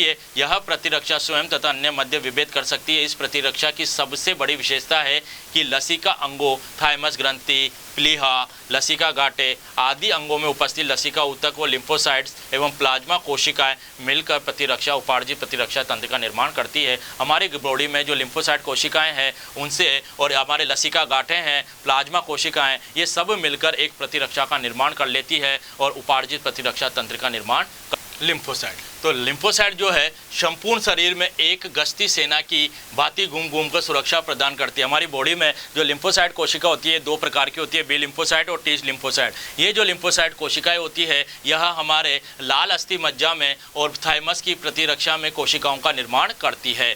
रुधिर और लसिका इन कोशिकाओं को यातायात मार्ग की भांति कार्य करते हैं। लिम्फोसाइट कोशिका होती है हमारी बॉडी में घूम घूम कर यानी कि सुरक्षा प्रदान करती है, और यह लाल अस्थि मज्जा में और थाइमस मज्जा में, यानी कि जो थाइमस ग्रंथि है, लाल अस्थि मज्जा और थाइमस में प्रतिरक्षा तंत्र की कोशिकाओं का निर्माण करती है। तो जो लिम्फोसाइट है यह लाल अस्थि मज्जा में भी पाई जाती है और थाइमस ग्लैंड में भी पाई जाती है, इसलिए इसको यातायात मार्ग की भांति कार्य करती है। लिम्फोइड जो अंग है संयोजी ऊतक तथा इनके रंग क्षेत्र के होते हैं, और ये मैक्रोफेज प्रतिरक्षा के कार्य में अस्थायी सैनिकों के रूप में लिम्फोसाइट की मदद करते हैं। जो लिम्फोइड के उसके अंग होते हैं, लिम्फोइड गांठें होती है, ग्रंथियाँ होती है, ऊतक होती है, यह लिम्फोसाइट कोशिका में यह अस्थायी सैनिकों के रूप में उसकी क्या करती है, हेल्प करती है, ताकि वह रोगाणुओं को पहचान कर उनको क्या कर सके, नष्ट कर सके। इसके बारे में हमें इसको बताती है। आगे बात करें तो इसकी विशिष्ट प्रतिरक्षा तंत्र की कौन कौन सी कोशिकाएं होती है। तो विशिष्ट प्रतिरक्षा तंत्र जब बनाते हैं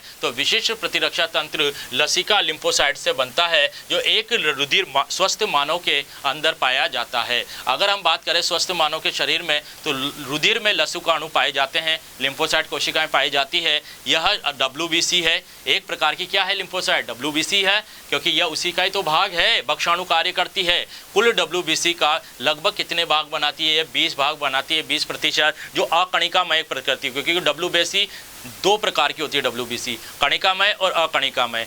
कणिकामय 3 प्रकार की, इओसिनोफिल्स, बेसोफिल्स और न्यूट्रोफिल्स, और कणिकामय होती है मोनोसाइट्स और लिम्फोसाइट। तो WBC का एक भाग कौन सा होता है, लिम्फोसाइट होता है। सामान्य युवा में 1 अरब लसिका अणु पाए जाते हैं। अगर नॉर्मल व्यक्ति में बात करें तो कितने लसिका अणु पाए जाते हैं, 1 अरब अणु का लसिका अणु पाए जाते हैं। और भ्रूणीय अवस्था में इनका निर्माण कहाँ होता है, यकृत और थाइमस में होता है। जब भ्रूण में होता है, वयस्क अवस्था में तो लाल अस्थि मज्जा में होता है, लेकिन भ्रूणीय अवस्था में लिम्फोसाइट का निर्माण कहाँ होता है, यह यकृत और थाइमस में होता है। थाइमस व अस्थि मज्जा में प्राथमिक लसिका अंग व टॉन्सिल, पेयर पैचेस द्वितीय लसिका अंग में कहलाते हैं। तो देखिए थाइमस और अस्थि मज्जा कौन से अंग कहलाते हैं, इसके प्राथमिक लसिका अंग कहलाते हैं, जैसे मैंने कि बोला। और जो टॉन्सिल और पेयर पैचेस है ये कौन से कहलाते हैं, इसके द्वितीयक लसिका अंग कहलाते हैं। लसिका अणु 2 प्रकार की, मैंने कहा था लिम्फोसाइट कोशिका 2 प्रकार की, टी लिम्फोसाइट कोशिका और बी लिम्फोसाइट कोशिका। अगर हम बात करें दोनों प्रकार की जो लसिका अणु का उद्भव है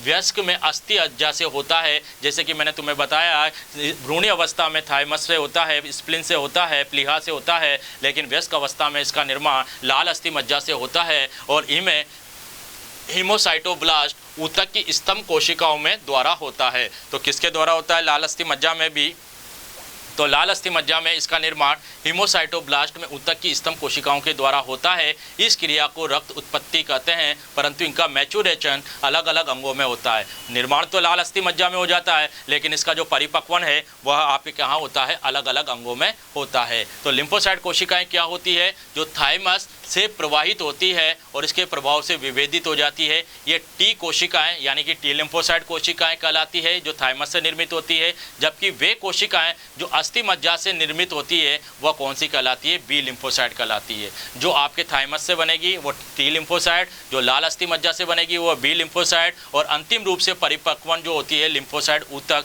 जैसे कि लिम्फोइड, तिल्ली, टॉन्सिल में होता है। टी लिम्फोसाइट कोशिकाएं प्रतिदिन कोशिका प्रतिरक्षा के लिए उत्तरदायी होती है। सबसे ज़्यादा हमारे प्रतिदिन जो रोगाणु से सुरक्षा करती है वह कौन सी कोशिका करती है, टी लिम्फोसाइट कोशिका करती है। और बी लिम्फोसाइट कोशिका 20 ट्रिलियन लगभग 20 लाख करोड़ प्रतिरक्षा उत्पन्न करती है, जो हार्मोनल प्रतिरक्षा में भाग लेते हैं। जो हार्मोनल प्रतिरक्षा होती है, हार्मोन के द्वारा हमारे शरीर में रोगाणु से नष्ट करती है, उसमें कौन सी प्रतिरक्षा भाग लेती है, पी लिम्फोसाइट, जो लाल अस्थि मज्जा से निर्मित होती है। और टी और बी दोनों कोशिकाएं प्रतिजन से प्रेरित होकर अपने अपने कार्य करती है और अपनी अपनी क्रियाएं करती है और रोगाणुओं से सुरक्षा करती है। अगर आगे बात करें टी लिम्फोसाइट कोशिकाओं की क्या क्या विशेषता होती है, तो यह एक पूर्वज टी कोशिकाओं के उत्पाद द्वारा प्रतिजन की प्रतिक्रिया व्यक्त करती है और मानव शरीर में प्रवेश करने वाले प्रतिजन से अलग अलग टी कोशिकाएं बनती है। तो जब प्रतिरक्षी प्रतिजन क्रिया होती है तो अलग अलग रोगाणुओं से प्रतिजन से अलग अलग प्रतिक्रिया होती है और अलग अलग टी लिम्फोसाइट कोशिकाओं का निर्माण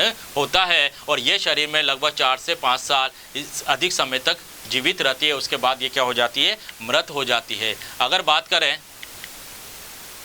टी कोशिकाओं द्वारा उत्पादित एक पूर्वज कोशिकाएं प्रतिजन की प्रतिक्रिया की दृष्टि से टी कोशिकाओं में समान होती है, लेकिन ये विभिन्न कार्यों की देखरेख करती है। क्या क्या कार्य करती है टी लिम्फोसाइट कोशिकाएं, हमारी बॉडी में जो थाइमस से उत्पन्न हुई है यह जुड़कर प्रतिजन अनुक्रिया करके प्रतिरक्षी अनुक्रिया करके क्या करती है, सबसे पहले साइटोटॉक्सिन या मारक टी कोशिकाएं होती है। यह क्या करती है, टी कोशिकाएं हमने देखा यह प्रोटीन में उपस्थित होती है और प्रतिजन को सीधे आक्रमण द्वारा नष्ट कर लेती है। ये डायरेक्ट प्रतिजन से क्या करती है, सीधे ही आक्रमण करके उसको क्या कर देती है, रोगाणु को नष्ट कर देती है। इसके लिए कुछ ऐसे रसायनों का स्त्राव करती है जो भक्षाणु प्रकृति के होते हैं और तेजी से उनको क्या कर लेते हैं, भक्षण कर लेते हैं। आगे बात करें दूसरी आती है सहायक टी कोशिकाएं। ये कोशिकाएं कुल टी कोशिकाओं की लगभग कितनी होती है, 66 से 70% होती है। और इन कोशिका कला में जो प्रोटीन उपस्थित होता है, ये कोशिका बी कोशिकाओं को प्रतिरक्षियों के लिए निर्माण के लिए प्रेरित करती है। ये जो सहायक कोशिका है, यह क्या करती है, बी लिम्फोसाइट कोशिका को क्या करती है, प्रतिरक्षा उत्पन्न करने के लिए प्रेरित करती है, ताकि वो प्रतिजन से जुड़ जाए और प्रतिजन से अनुक्रिया कर उससे संबंधित रोगाणु को क्या कर सके, नष्ट कर सके। तो इसके द्वारा मुक्त इंटरक्यूल्यूकिन नामक रसायन के कारण मारक टी कोशिकाओं की सक्रियता भी बढ़ गई है। तीसरी होती है निरोधक टी कोशिकाएं। ये निरोधक उत्पन्न करती है, अवरोध उत्पन्न करती है। ये कोशिकाएं क्या करती है, प्रतिरक्षण तंत्र द्वारा अपने ही शरीर की कोशिकाओं पर आक्रमण को रोकती है। क्योंकि क्या करती है, कभी कभी वो कोशिकाएं जो आक्रमण करती है प्रतिरक्षा वाली, तो अपने शरीर की कोशिकाओं पर ही आक्रमण कर देती है और उन्हें जो सही कोशिकाएं होती हैं उन्हें को भी नष्ट कर देती है। तो इसको रोकने के लिए कौन सी लिम्फोसाइट यूज़ की जाती है, निरोधक टी लिम्फोसाइट कोशिकाएं यूज़ की जाती है। इनमें से कुछ कोशिकाएं एक निश्चित प्रतिजन के लिए स्मृति कोशिकाओं का कार्य भी करती है। वह स्मृति कोशिकाओं का मतलब है उसको पहचानने का कार्य भी करती है कि वास्तव में ये कोशिकाएं सही है, वास्तव में ये कोशिकाएं रोगाणु से संबंधित है। तो इनमें विभेद और स्मृति का कार्य भी ये टी लिम्फोसाइट कोशिकाएं करती है। आगे बात करें स्मृति मेमोरी वाली, वही वाली बात आ गई ये भी कि वही कोशिकाएं जो विभेद कार्य करती है कि ये कोशिकाएं प्रतिजन की उपस्थिति में उत्पन्न होती है। ये कोशिकाएं भी स्मृति बी कोशिकाओं के भांति प्रतिरक्षात्मक समग्र कोशिका की आरक्षी करती है। यानी कोशिका को पहचानती है कि कौन सी रोगाणु प्रतिरक्षा है, कौन सी प्रतिजन है जिससे क्रिया करके उसको नष्ट करना है। जो शरीर में किसी प्रतिजन के दोबारा आ जाने पर, मैंने वही बात की कि अगर दोबारा आ गया तो उसको पहचान कर क्या करती है, सहायक टी कोशिका, मारक टी कोशिका और निरोधक टी कोशिका के अतिरिक्त स्मृति टी कोशिका भी बनती है जो क्या करती है, उनको नष्ट करती है। अब आते हैं हम किसकी बात करते हैं, ये तो हमने टी लिम्फोसाइट कोशिका की बात की, क्योंकि लिम्फोसाइट कोशिका डिवाइडेड बाय 2 पार्ट। फर्स्ट थी आपके टी लिम्फोसाइट और दूसरी आपके कौन सी है, बी लिम्फोसाइट।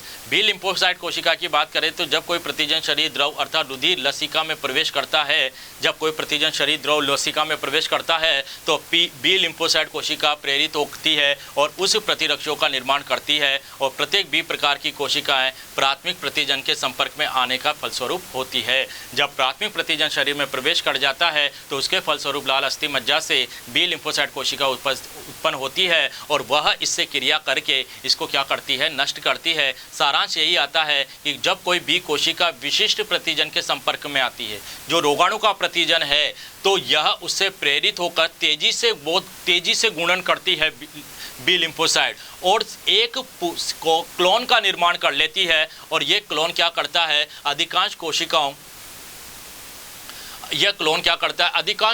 का निर्माण करता है। धीरे धीरे जैसे संपर्क में आए, उससे संपर्क में आने से इसने क्लोन बना लिया और जैसे क्लोन बनता है तो यह अधिकांश कोशिकाओं का क्या कर लेती है, निर्माण कर लेती है। और अधिकांश कोशिकाएं लगभग 1 सेकंड में 2000 अणुओं का निर्माण कर लेती है। जब कोई ये बी लिम्फोसाइट कोशिका किसी स्पेशल प्रतिजन के संपर्क में आती है तो क्लोन का निर्माण करती है और कई कोशिकाओं का निर्माण कर लेती है, आगे बढ़ती रहती है। अब शरीर में विशिष्ट प्रकार के प्रतिरक्षा तंत्र के घटक पाए जाते हैं। हमारी बॉडी में कई प्रकार के प्रतिरक्षा के तंत्र के घटक विद्यमान है जो हमारी बॉडी के अंदर पाए जाते हैं। ये कौन कौन से घटक होते हैं, इनके बारे में हम लोग अब आज चर्चा करते हैं। कौन कौन से हैं, देखो मुख्यतः 2 घटक पाए जाते हैं। एक होता है सेल मेडिएटेड इम्यून, यानी कि कोशिका माध्यित प्रतिरक्षा तंत्र। इस तंत्र में अत्यधिक विशिष्ट कर कोशिकाएं रक्षात्मक क्रियाकलाप करती है और यह रुधिर व ऊतकों में संचित होती है। यह कोशिकाएं कहाँ पाई जाती है, रुधिर में, और कहाँ ऊतकों में पाई जाती है। यह शरीर की रोगजनकों के साथ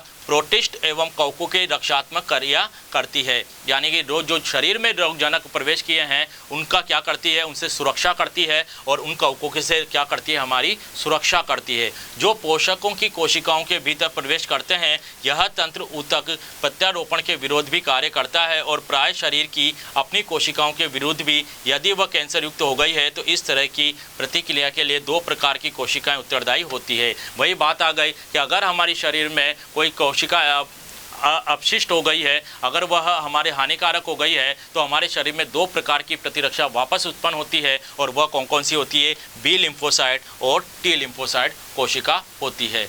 दूसरा होता है हमारा हार्मोनल यानी कि प्रतिरक्षी, हार्मोनल या प्रतिरक्षी प्रतिरक्षा तंत्र, जो हार्मोन के प्रभाव से हमें क्या करता है? रोगाणुओं से बचाता है। यह हार्मोनल प्रतिरक्षा तंत्र में उत्पाद का एंटीबॉडी का उत्पादन होता है। यह प्रतिरक्षी घुलनशील प्रोटीन के रूप में रुधिर के प्लाज्मा तथा लसिका के परिसंचलित होकर हार्मोन्स का निर्माण करता है, या हार्मोन्स कहलाते हैं। मैंने फिर वही बात कह रहा हूँ कि जब कोई रोगाणु आता है तो हमारे अंदर बॉडी में यह हार्मोन के रूप में प्रतिरक्षी का निर्माण करता है, जो क्या करता है? रुधिर के प्लाज्मा या लसिका के परिसंचरण में जाकर उस रोगाणु को क्या करता है? नष्ट कर देता है। और हार्मोनल प्रतिरक्षा तंत्र शरीर में रुधिर तथा लसिका में प्रवेश करने वाले जीवाणु और विषाणुओं से हमारी क्या करती है? सुरक्षा करती है, अर्थात हार्मोनल रूप से हमारी को क्या करती है? एक्टिव करती है। इसमें विभिन्न प्रकार के प्रतिरक्षी आते हैं। विशिष्ट प्रतिरक्षा की अनुक्रियाओं की क्रियाविधि, ये क्रियाविधि कैसे करते हैं? एंटीजन एंटीबॉडी कैसी होती है? तो कोशित माध्यम प्रतिरक्षा की क्रियाविधि कैसे होती है? जैसे कि हम बात करते हैं ऐसे कि यह जो विशिष्ट प्रतिरक्षा होती है, एंटीजन एंटीबॉडी क्रिया कैसे होती है, उसके बारे में हम बात करते हैं। कुछ प्रतिजन जैसे विषाणु सामान्यतः मानव कोशिकाओं में रहते हैं। कुछ विषाणु हमारे कोशिका में पाए जाते हैं, किंतु यह एक कोशिका से दूसरी कोशिका में जाते समय बाहर भी पाए जाते हैं। जब ये गमन करते हैं तो ये बाहर आ जाते हैं। इसी समय जो ध्रुमिकाएं कोशिकाएं होती है, जो तंत्रिका कोशिका का भाग होता है ध्रुमिकाएं, वह विशेष प्रकार की कोशिकाएं जिनमें लंबे पतले शूल समान प्रवर्ध निकले रहते हैं। इस तरीके की स्ट्रक्चर होती है, ये बन गई। तो ये जो लंबे प्रवर्ध निकले रहते हैं चारों ओर, ये लंबे प्रवर्ध जो निकले रहते हैं, इन लंबे प्रवर्धों को हम क्या कहते हैं? ये डेंड्राइट्स कहलाते हैं। और ये विषाणु से जुड़ जाती है और विषाणु इनमें प्रवेश कर जाते हैं। जब जीवाणु और विषाणु का प्रवेश डेंड्रोइड कोशिका में लसिका गांठों या प्लीमा में प्रवेश कर जाता है, तो इन लसिकाओं में टी लिम्फोसाइट अधिक संख्या में उपस्थित होती है, जो उन्हीं को क्या कर देती है? नष्ट कर देती है। इस प्रकार मालक टी कोशिकाएं झिल्ली नुमा थैलियां उसके चारों ओर बनाती है, पोरफोरिन नामक रसायन का अणु का निर्माण करती है, और यह कोशिका में जाकर उसको नष्ट कर देते हैं। और टी लिम्फोसाइट उसे मृत कोशिका समझकर क्या कर देती है? नष्ट कर देती है, अर्थात उसको मार देती है। तो यह वही प्रोसेस हो गया। दोबारा बताते हैं, देखिए क्या होता है। सबसे पहले कोशिका के द्वारा कैसे प्रतिरक्षा उत्पन्न की जाती है कि एक कोशिका से दूसरी कोशिका में जाते समय रोगाणु क्या करते हैं? बाहर डेंड्रोइड्स के द्वारा ग्रहण कर लिए जाते हैं। यह डेंड्रोइड्स में क्या होता है? प्लीहा लसिका गांठें पाई में प्रेरित करता है, और उसमें टी कोशिकाएं होती है, और वह टी कोशिकाएं क्या करती है? वह पोरफोरिन नामक पष्ट का स्त्रवण करती है, और ये रसायन उन कोशिका में प्रवेश करके उसको नष्ट कर देता है। और जैसे कोशिका नष्ट होती है, टी लिम्फोसाइट कोशिका बीच में स्थान में मुक्त हो जाते हैं और उन्हें नष्ट कर देती है। तो इस प्रकार से हमारे वह टी लिम्फोसाइट कोशिका मारक का कार्य करती है। तो अगर हम बात करें तो वह रसायन अणु जो लक्ष्य कोशिका की कोशिका झिल्ली से घिर जाता है और इसमें छोटे छोटे छिद्र बना करना आरंभ कर देता है, इससे कोशिका झिल्ली का रिसाव के कारण कुछ ही घंटों में रोगाणु नष्ट हो जाते हैं। वही बात हो गई कि कोशिका झिल्ली में जैसे पदार्थ का रिसावन होगा पोरफोरिन पष्ट, उससे कई प्रकार के रोगाणुओं का नष्ट हो जाते हैं। इस कार्य को करने के पश्चात टी कोशिकाएं अलग होकर किसी दूसरे प्रतिजन को नष्ट करने का कार्य करती है। ये तो हमारा कौन सा हुआ? कोशिकीय माध्यमिक। दूसरा होता है हार्मोनल। मैंने अभी थोड़ी देर पहले बताया कि जो हार्मोन के द्वारा प्रतिरक्षा उत्पन्न की जाती है वह हार्मोनल प्रतिरक्षा कहलाती है। अगर इसमें कोई रोगाणु शरीर में पहली बार प्रवेश कर रहा है तो बी लिम्फोसाइट की कोशिकाएं उस सतह पर पाए जाने विशेष प्रोटीन की अनुक्रिया करेगी। बी लिम्फो जैसे रोगाणु आया उसके प्रति अनुक्रिया की, एंटीजन एंटीबॉडी क्रिया करी और उसके बाद उसे नष्ट कर देती है। तो प्रतिक्रिया करके तत्पर हो जाती है। बी कोशिकाएं शीघ्र ही विभाजित होकर इसी प्रकार की अनेक कोशिकाओं का निर्माण करने लगती है और ये कोशिकाएं लिम्फोब्लास्ट कहलाती है। कई कोशिकाओं का निर्माण उससे जुड़ जाती है प्रतिजन से और कई प्रकार की कोशिकाओं का निर्माण कहलाती है। यह क्रिया क्या, यह कोशिकाएं क्या कहलाती है? लिम्फोब्लास्ट। और लिम्फोब्लास्ट दूसरे प्रकार की कोशिकाओं की भिन्न होती है और कोशिका प्लाज्मा कोशिकाएं कहलाती है। जो दूसरे लिम्फोब्लास्ट से, जी आपने देखा कुछ लिम्फोब्लास्ट दूसरे प्रकार की कोशिकाओं में भिन्नित हो जाते हैं। अलग प्रकार के लिम्फोब्लास्ट बनते हैं। तो इन कोशिकाओं को हम क्या नाम देते हैं? प्लाज्मा कोशिकाएं नाम देते हैं, जो प्रतिरक्षी को क्या करती है? उत्पादन करती है। ये प्लाज्मा कोशिका भी प्रतिरक्षी का क्या करती है? उत्पादन करती है। अब आती है हमारे नेक्स्ट टॉपिक, ये तो हमने पढ़ा प्रतिरक्षा हार्मोनल। नेक्स्ट एंटीबॉडी क्या होती है हमारे शरीर में? जब हमारे शरीर में कोई प्रतिजन एंट्री करता है तो उसके विरुद्ध हमारे शरीर में एंटीबॉडी का निर्माण होता है, जो उस प्रतिजन को नष्ट करने का कार्य करती है। तो ये भी ब्लड प्रोटीन्स होती है जिनका निर्माण प्लाज्मा कोशिकाओं के द्वारा होता है। और इन कोशिकाओं की कोशिका झिल्ली की सतह पर उभरी हुई रहती है, जो रुधिर के प्लाज्मा में घुली रहती है। रुधिर के प्लाज्मा में घुली प्रतिरक्षा प्रोटीन इम्यूनोग्लोबिन कहलाती है। जो रुधिर के प्लाज्मा में प्रतिरक्षा घुली रहती है उसे हम क्या नाम देते हैं? उसे इम्यूनोग्लोबुलिन प्रोटीन नाम देते हैं, क्योंकि वह रुधिर के प्लाज्मा में घुली हुई रहती है। अगर इसकी संरचना की बात करें कि इसकी स्ट्रक्चर कैसी होती है, तो इसकी संरचना की बात करें तो यह इस तरीके की होती है। मैं आपको संरचना बता देता हूँ। यह इस तरीके की प्रतिरक्षा होती है। ये वाई आकार की होती है। इसमें 2 परत होती है, 2 लाइन अलग होती है, और जो सल्फाइड बंधी द्वारा जुड़ी रहती है इसे दीर्घ श्रृंखला कहते हैं। 2 हल्की श्रृंखलाएं होती है जो बिल्कुल हल्की होती है। ये दोनों श्रृंखलाएं आपस में डाइसल्फाइड बंधी द्वारा जुड़े हुए रहती है, और इसी तरीके से यहाँ पर इनके जो ये क्रिया स्थल है, यहाँ पर एंटीजन आके जुड़ते हैं, और एंटीजन आकर जुड़ने पर एंटीबॉडी एंटीजन क्रिया होती है। तो अभी मैंने जैसे बोला कि कोई एंटीबॉडी रोगाणु आया तो उसके अपोजिट एंटीबॉडी का निर्माण हो गया। यह एंटीबॉडी उस एंटीजन को यहाँ जोड़ेगी और उसको क्रिया करके क्या कर देगी? नष्ट कर देगी। तो इस तरीके से यह प्रतिजन आके इसी एंटीबॉडी से जुड़ जाता है, इसके ऊपरी भागों से जुड़ जाता है। यह परिवर्तित भाग होते हैं जो बदलते रहते हैं। जैसे कि हमने देखा इसमें कि प्रतिरक्षु एक प्रकार का प्रोटीन है जो 4 पॉलीपेप्टाइड श्रृंखलाओं से मिलकर बना होता है।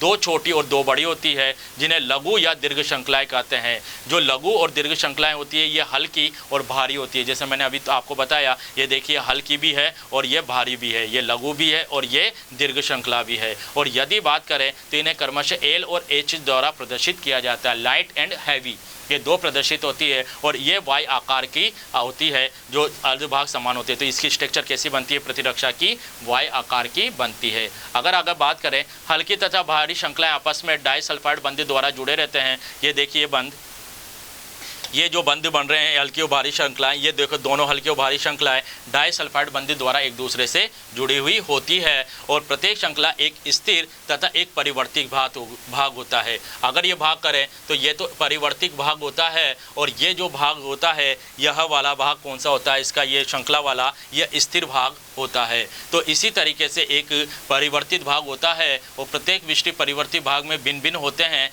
जहाँ पर विशिष्टता प्रतिरक्षी को विशिष्टता प्रदान करते हैं, वह एक विशिष्ट प्रतिजन से जुड़ने की अनुमति देता है, यानी कि उसी भाग पर एंटीजन आके जुड़ जाता है जो परिवर्तित भाग होता है। आगे बात करें अब कितने प्रकार की होती है प्रतिरक्षा? तो प्रतिरक्षा आपके 5 प्रकार की होती है।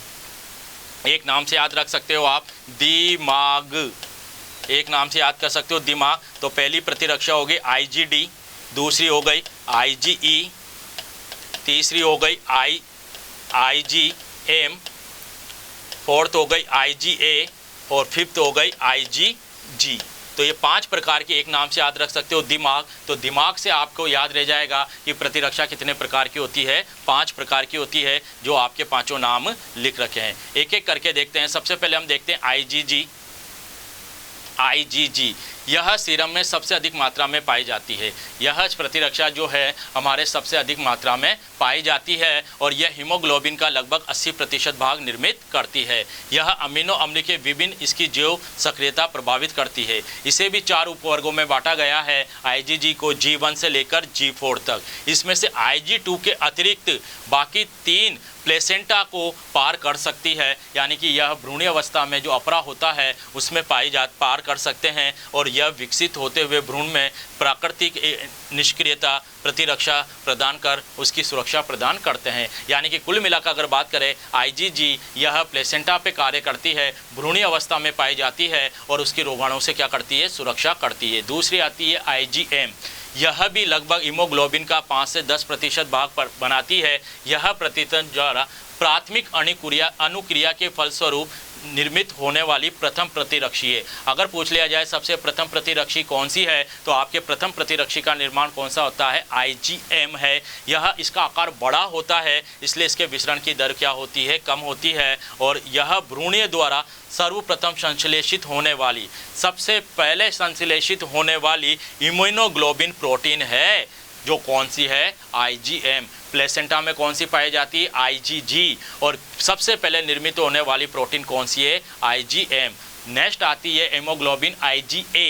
यह क्या है, यह लगभग 15 से 20% भाग बनाती है और प्रचुर मात्रा में यह क्या होती है, पाई जाती है। इसमें कोलेस्ट्रम जो होता है, कोलेस्ट्रम जन्म उपरांत स्तनधारियों में दुग्ध में इसकी मात्रा होती है, यानी कि नवजात शिशु को जब दुग्ध का स्त्रवण दुग्ध प्रेरित किया जाता है, तो उसके नवजात शिशु के दुग्ध में जो होती है उसमें कौन सी हीमोग्लोबिन पाई जाती है मादा के अंदर, तो ये IgA हीमोग्लोबिन पाई जाती है, यानी कि दुग्ध स्त्रवण क्रिया से संबंधित होती है। और यह आंसू में, लार में, दुग्ध श्वसन में, मूत्र जनन प्रतिस्रावी पदार्थों में पाई जाती है और उनकी सुरक्षा करती है। श्वसन प्रक्रिया तथा भोजन ग्रहण करते समय भी यह शरीर में प्रविष्ट रोग कारकों को क्या कर देती है, नष्ट कर देती है। तो ये जो IgA प्रतिक्रिया एंटीबॉडी है, जो ये क्या करती है, यह माता के अंदर दुग्ध स्त्रवण की क्रिया से संबंधित होती है और यह भोजन के अंदर साथ आए हुए रोग कारकों को क्या कर देती है, नष्ट कर देती है।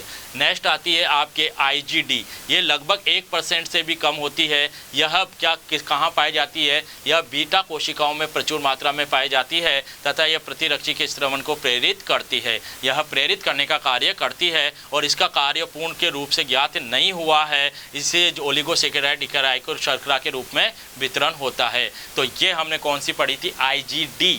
नेक्स्ट प्रतिरक्षा की अगर हम बात करें तो वह होती है IgE। यह बेसोफिल्स तथा मास्ट कोशिकाओं में पाई जाती है। कहाँ पाई जाती है, यह बेसोफिल व मास्ट कोशिकाओं में पाई जाती है। यह अस्थमा, पराग ज्वर, एनाफाइलेटिक शॉक जैसे कई लक्षणों के लिए उत्तरदायी उच्च संवेदन क्रियाओं में तत्काल मध्यस्थता संलग्न होती है, अर्थात यह एलर्जी से मध्यस्थता। एलर्जी से संबंधित अगर कोई प्रतिरक्षा पूछ ली जाए तो वह कौन सी होती है, IgE। और यदि आपसे प्रेरित करने के लिए प्रतिरक्षा पूछ ली जाए तो वो होती है IgD। और यदि आपसे पूछ लिया जाए मादा के दुग्ध स्त्रवण से संबंधित तो वो होती है IgA। और यदि आपसे पहली प्रतिरक्षा पूछ ली जाए तो वो होती है IgM। और यदि आपसे मादा से प्लेसेंटा से संबंधित पूछ ली जाए तो वो होती है आपके IgG। तो इस प्रकार से आपके प्रतिरक्षा के प्रकार पढ़ते हैं। अब जैसे प्रतिजन पढ़ लिया, प्रतिरक्षा पढ़ लिया, अब ये दोनों आपस में क्या करेंगे, क्रियाएं करते हैं। तो ये कौन कौन सी क्रियाएं होती है, सबसे पहला क्या होता है, बाह्य पदार्थों को क्या किया जाता है, पहचाना जाता है। क्योंकि सबसे पहले बाहर से आने वाले प्रतिरक्षा के अंदर अपनी कोशिकाओं या पदार्थों तथा बायोजीवो पदार्थों अंतर करना, विदेशी पदार्थों को पहचानना, प्रतिरक्षी तंत्र की लिम्फोसाइट कोशिका बाह्य पदार्थों को पहचानने का कार्य करती है। यानी कि सबसे पहले बाहर से जो पदार्थ आए हैं उनको पहचान कर नष्ट करने का कार्य होता है। ऐसा नहीं है उनके चक्कर में अपने अंदर की कोशिकाओं को भी नष्ट कर दे। तो यह कार्य कौन करता है, लिम्फोसाइट कोशिकाएं करती है। बाह्य पदार्थों को नष्ट करना यह 5 प्रभाव से विधियों से होता है। पहला प्रभाव होता है निष्प्रभावन। इसमें क्या होता है, विषाणुओं से चिपक जाती है। जो आपके वो लिम्फोसाइट है वो विषाणु से चिपक जाती है, एक आवरण बना लेती है, जिससे विषाणु का देही कोशिकाओं में प्लाज्मा झिल्ली में प्रवेश करने से असमर्थ हो जाते हैं। यह जो लिम्फोसाइट है ये विषाणु से चिपक गई, जिससे वो प्लाज्मा झिल्ली में प्रवेश नहीं कर पाते और उनसे प्रतिरक्षी जीवाणु के विष को भी निष्प्रभावित कर देते हैं। यानी कि उनके जो पदार्थ है, बाह्य सतह पे जो उनके पदार्थ है उनको भी निष्प्रभावित कर देते हैं, इनएक्टिव कर देते हैं, जिससे रोगाणु क्या होते हैं, नष्ट हो जाते हैं। दूसरी है समूहन विधि। अकेला प्रतिरक्षी, देखना इसमें क्या होता है, अकेला प्रतिरक्षी कई प्रतिजन या जीवाणुओं से जुड़कर, कई प्रतिजन जो अलग अलग जीवाणु होते हैं उनसे जुड़ जाता है और एक मैक्रोफेज कोशिकाओं का निर्माण करता है, जो उनको भक्षण करके क्या कर लेती है, नष्ट कर लेती है। तो यह समूह में काम होता है, इसलिए इस क्रिया को समूहन कहते हैं। नेक्स्ट होती है अवक्षेपण।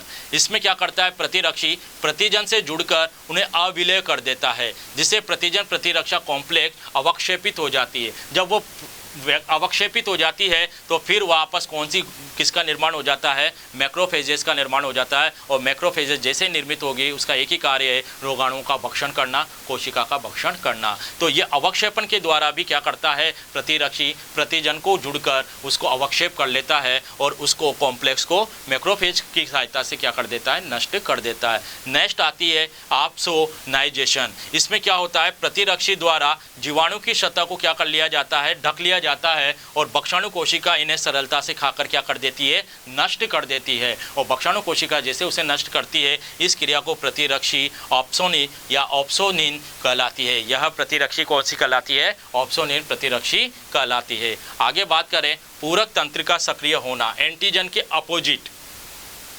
इसमें प्रतिजन प्रतिरक्षी अवशिष्ट प्रतिरक्षा तंत्र के पूरक प्रोटीन का निर्माण अणुओं की सक्रिय कर देते हैं। ये प्रोटीन जीवाणु कोशिका की कोशिका कला को छिद्रित कर देती है। जैसे जीवाणु कोशिका की कोशिका कला बाह्य भित्ति होती है उसको छिद्रित कर देती है, जिससे वो फूलकर क्या हो जाती है, नष्ट हो जाती है। प्रतिजन को निष्क्रिय कर देती है, आने वाले प्रतिजन जो है उसको क्या कर देती है, इनएक्टिव कर देती है।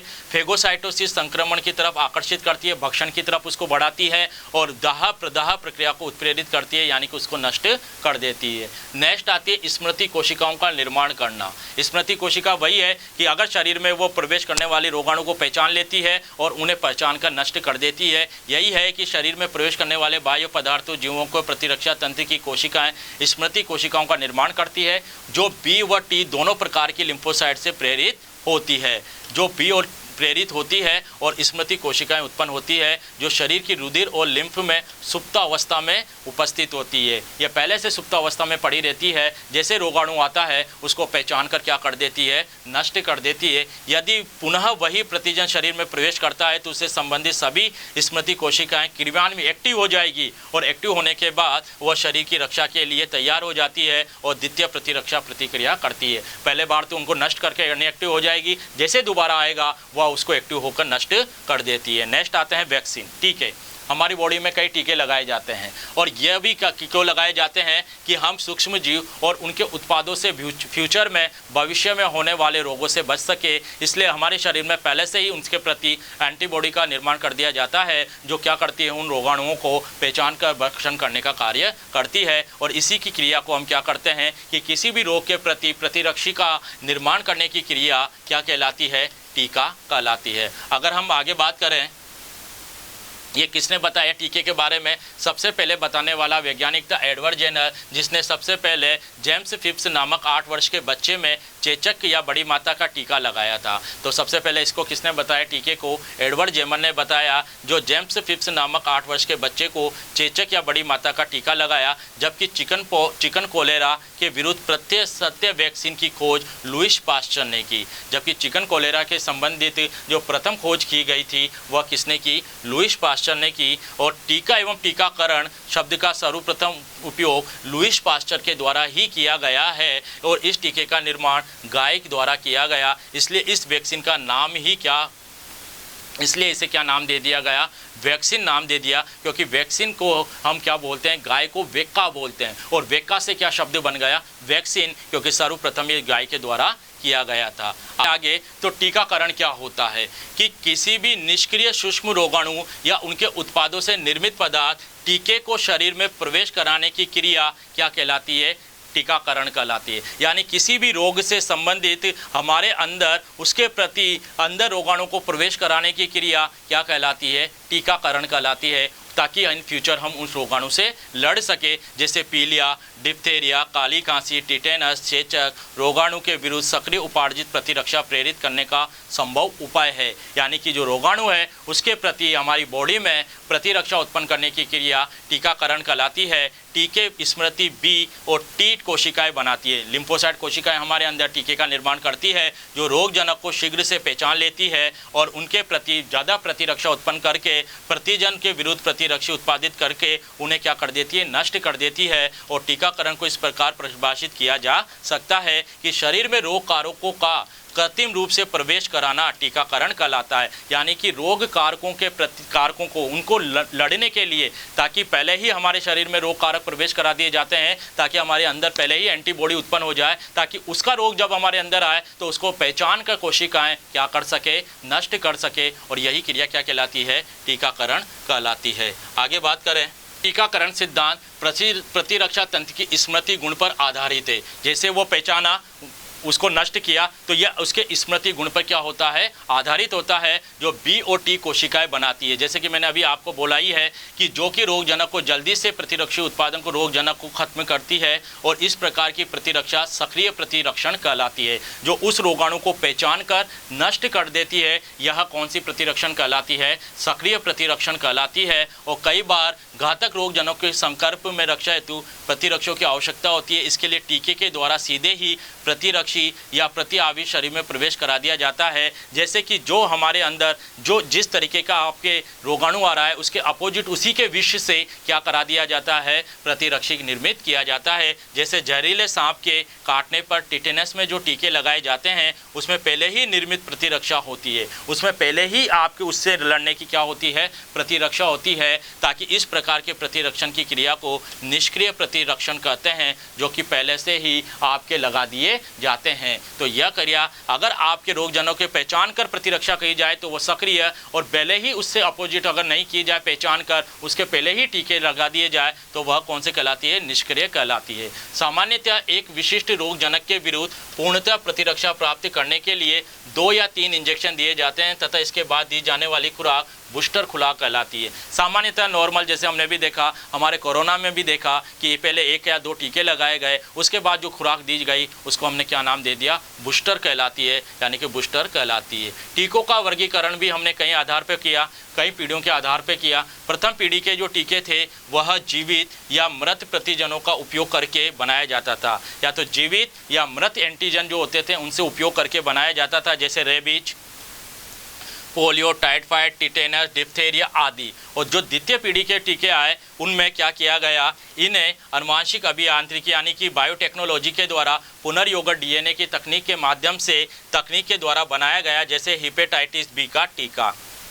जो तीसरी पीढ़ी के टीके हैं इन्हें कृत्रिम रूप से बनाए जाते हैं, और ये अत्यधिक शुद्ध और प्रभावशाली। धीरे धीरे डेवलपमेंट हो रहा है टीकों का, पहले मृत एंटीजन से बनाया गया, फिर बायोटेक्नोलॉजी की सहायता से पुनर्योगत तकनीक के द्वारा बनाया गया, और अभी जो कृत्रिम बनाए गए हैं वह बिल्कुल शुद्ध और अच्छे टीके होते हैं। अब टीके के कई प्रकार के होते हैं, एक आविष टॉक्सोइड एंड टॉक्सिन प्रकार के टीके, जिसमें विष से प्रारंभ किए जाते हैं, उसके एंटी विष का निर्माण करके बनाया जाता है, जो रोगाणु आता है उसके अपोजिट।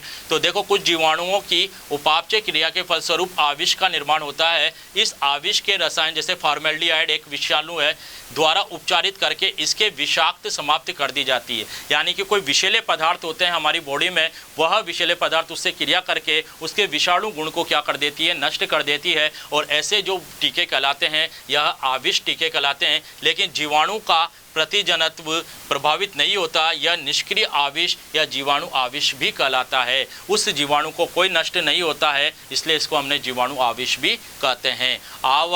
आविषाभ का टीकों का उपयोग किया जाता है। इस प्रकार के टीके अल्प समय के लिए निष्क्रिय प्रतिरक्षा प्रदान करते हैं, जैसे डिप्थेरिया और टिटेनस के आविष। जैसे डिप्थेरिया और टिटेनस पर क्या होता है, इनसे रिलेटेड इनके आविष टीके बनाए जाते हैं, जो उस जीवाणु को नष्ट नहीं करते, लेकिन उनके विपरीत क्रिया करके उन्हें क्या कर देते हैं, नष्ट कर देते हैं। दूसरे टीके आपके जो होते हैं यह जीवित होते हैं, यह लेकिन दुर्लभ प्रकृति के होते हैं। यह जीवित या दुर्लभ वैक्सीन जीवित सूक्ष्म रोग कारकों या उनकी संरचनात्मक रूप से क्या किए जाते हैं, तैयार किए जाते हैं। और जैसे कि इसके अंतर्गत आता है ओपीवी, मुख्य पोलियो वैक्सीन, जो खुराक दी जाती है ओपीवी मुख्य द्वारा, वह भी एक प्रकार का कौन सा वैक्सीन है, जीवित दुर्लभ वैक्सीन है। जैसे बीसीजी का टीका, ट्यूबरोसिलोसिस का टीका, लाल खसरा, जर्मन खसरा, पीत ज्वर, चेचक आदि की भी वैक्सीन आती है। यह दीर्घ समय तक, लंबे समय तक जो हमारे शरीर में बने रहते हैं, यह कौन से कहलाते हैं, जीवित कहलाते हैं। और जो कम समय के लिए होते हैं वह कौन से कहलाते हैं, आविष टीके कहलाते हैं। तीसरे नंबर का आता है मृत या अक्रिय वैक्सीन, जो मृत प्रकार के होते हैं। यह जो मृत या अविनाशित अक्रिय वैक्सीन का निर्माण रोगाणुओं को ताप, पराबैंगनी किरणों और रसायनों के आदि के विनाश करके किया जाता है। ये जो टीके लगाए जाते हैं ये किससे बनाए जाते हैं? यह जो निष्क्रिय वैक्सीन होती है, पराबैंगनी के जो किरणें होती है, जो रसायन होते हैं, इनको आविष कर दिया जाता है और उसके बाद उन्हीं से निर्मित किया जाता है। जैसे typhus vaccine, typhoid vaccine, rabies vaccine, plague vaccine, ये सभी वैक्सीन जो है आपके किस प्रकार के हैं? ये विनाशित, मृत या अक्रिय वैक्सीन कहलाते हैं। और कई प्रकार के सभी वैक्सीनों को मिलाकर भी वैक्सीन का निर्माण किया जाता है। इसे हम कौन से वैक्सीन कहते हैं? इसे हम मिश्रित या यौगिक वैक्सीन कहते हैं। इसमें क्या होता है बच्चों? एक से अधिक प्रकार के प्रतिरक्षी घटकों को, वैक्सीनों को मिश्रित कर लिया जाता है। जैसे डीपीडी, अब ये डिप्थीरिया का भी है, काली कांसी का भी है और टिटेनस का भी है। तो कई प्रकार के वैक्सीनों को मिश्रित करके निर्मित किया गया, इसलिए इसको मिश्रित वैक्सीन कहा। जैसे एमएमआर, खसरा, गलसुआ और रूबेला का मिश्रित होता है। ऐसे ही आपके नेक्स्ट प्रतिजन बनते हैं पृथक प्रतिजन। इन टीकों को रोगाणुओं से प्रतिजन को पृथक करके तैयार किया जाता है। जैसा नाम वैसा कार्य, रोगाणु से पृथक किया, प्रतिजन का निर्माण किया। कौन से पृथकी? प्रतिजन। जैसे इन्फ्लुएंजा विषाणु, यह हमारा इन्फ्लुएंजा होता है, H1N1 जो होता है, H1N1 पाया जाता है, उससे निर्मित किया जाता है। नेक्स्ट आता है जेनेटिकल इंजीनियरिंग प्रतिजन। इन्हें प्रतिजन को जो है जीनों में प्रभावी जीन को हटाकर किसी अन्य माध्यम में प्रवेश कराकर अभियांत्रिकी की तकनीक के द्वारा टीके का निर्माण किया जाता है।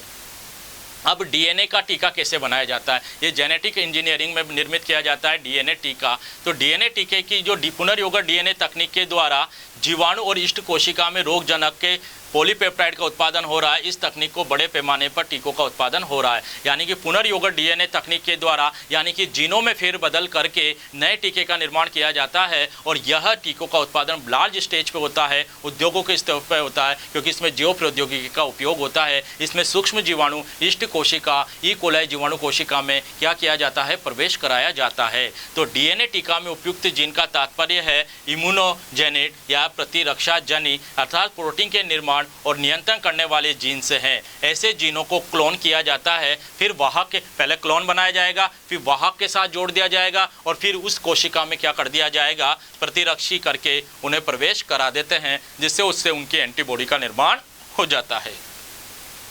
अब गर्भावस्था में प्रतिरक्षी कैसा होता है, ये हम बात करते हैं। तो गर्भावस्था में भी इम्यूनिटी पावर ज़्यादा आवश्यकता होती है, क्योंकि गर्भ के समय दो व्यक्तियों को, एक तो शिशु को और एक माता को, दोनों को इम्यूनिटी पावर की बहुत आवश्यकता होती है। तो उस समय प्रतिरक्षण कैसे किया जाता है? यदि कोई महिला बीमारी से संक्रमित है तो उसका बच्चा भी संक्रमित हो सकता है, क्योंकि दोनों एक ही है।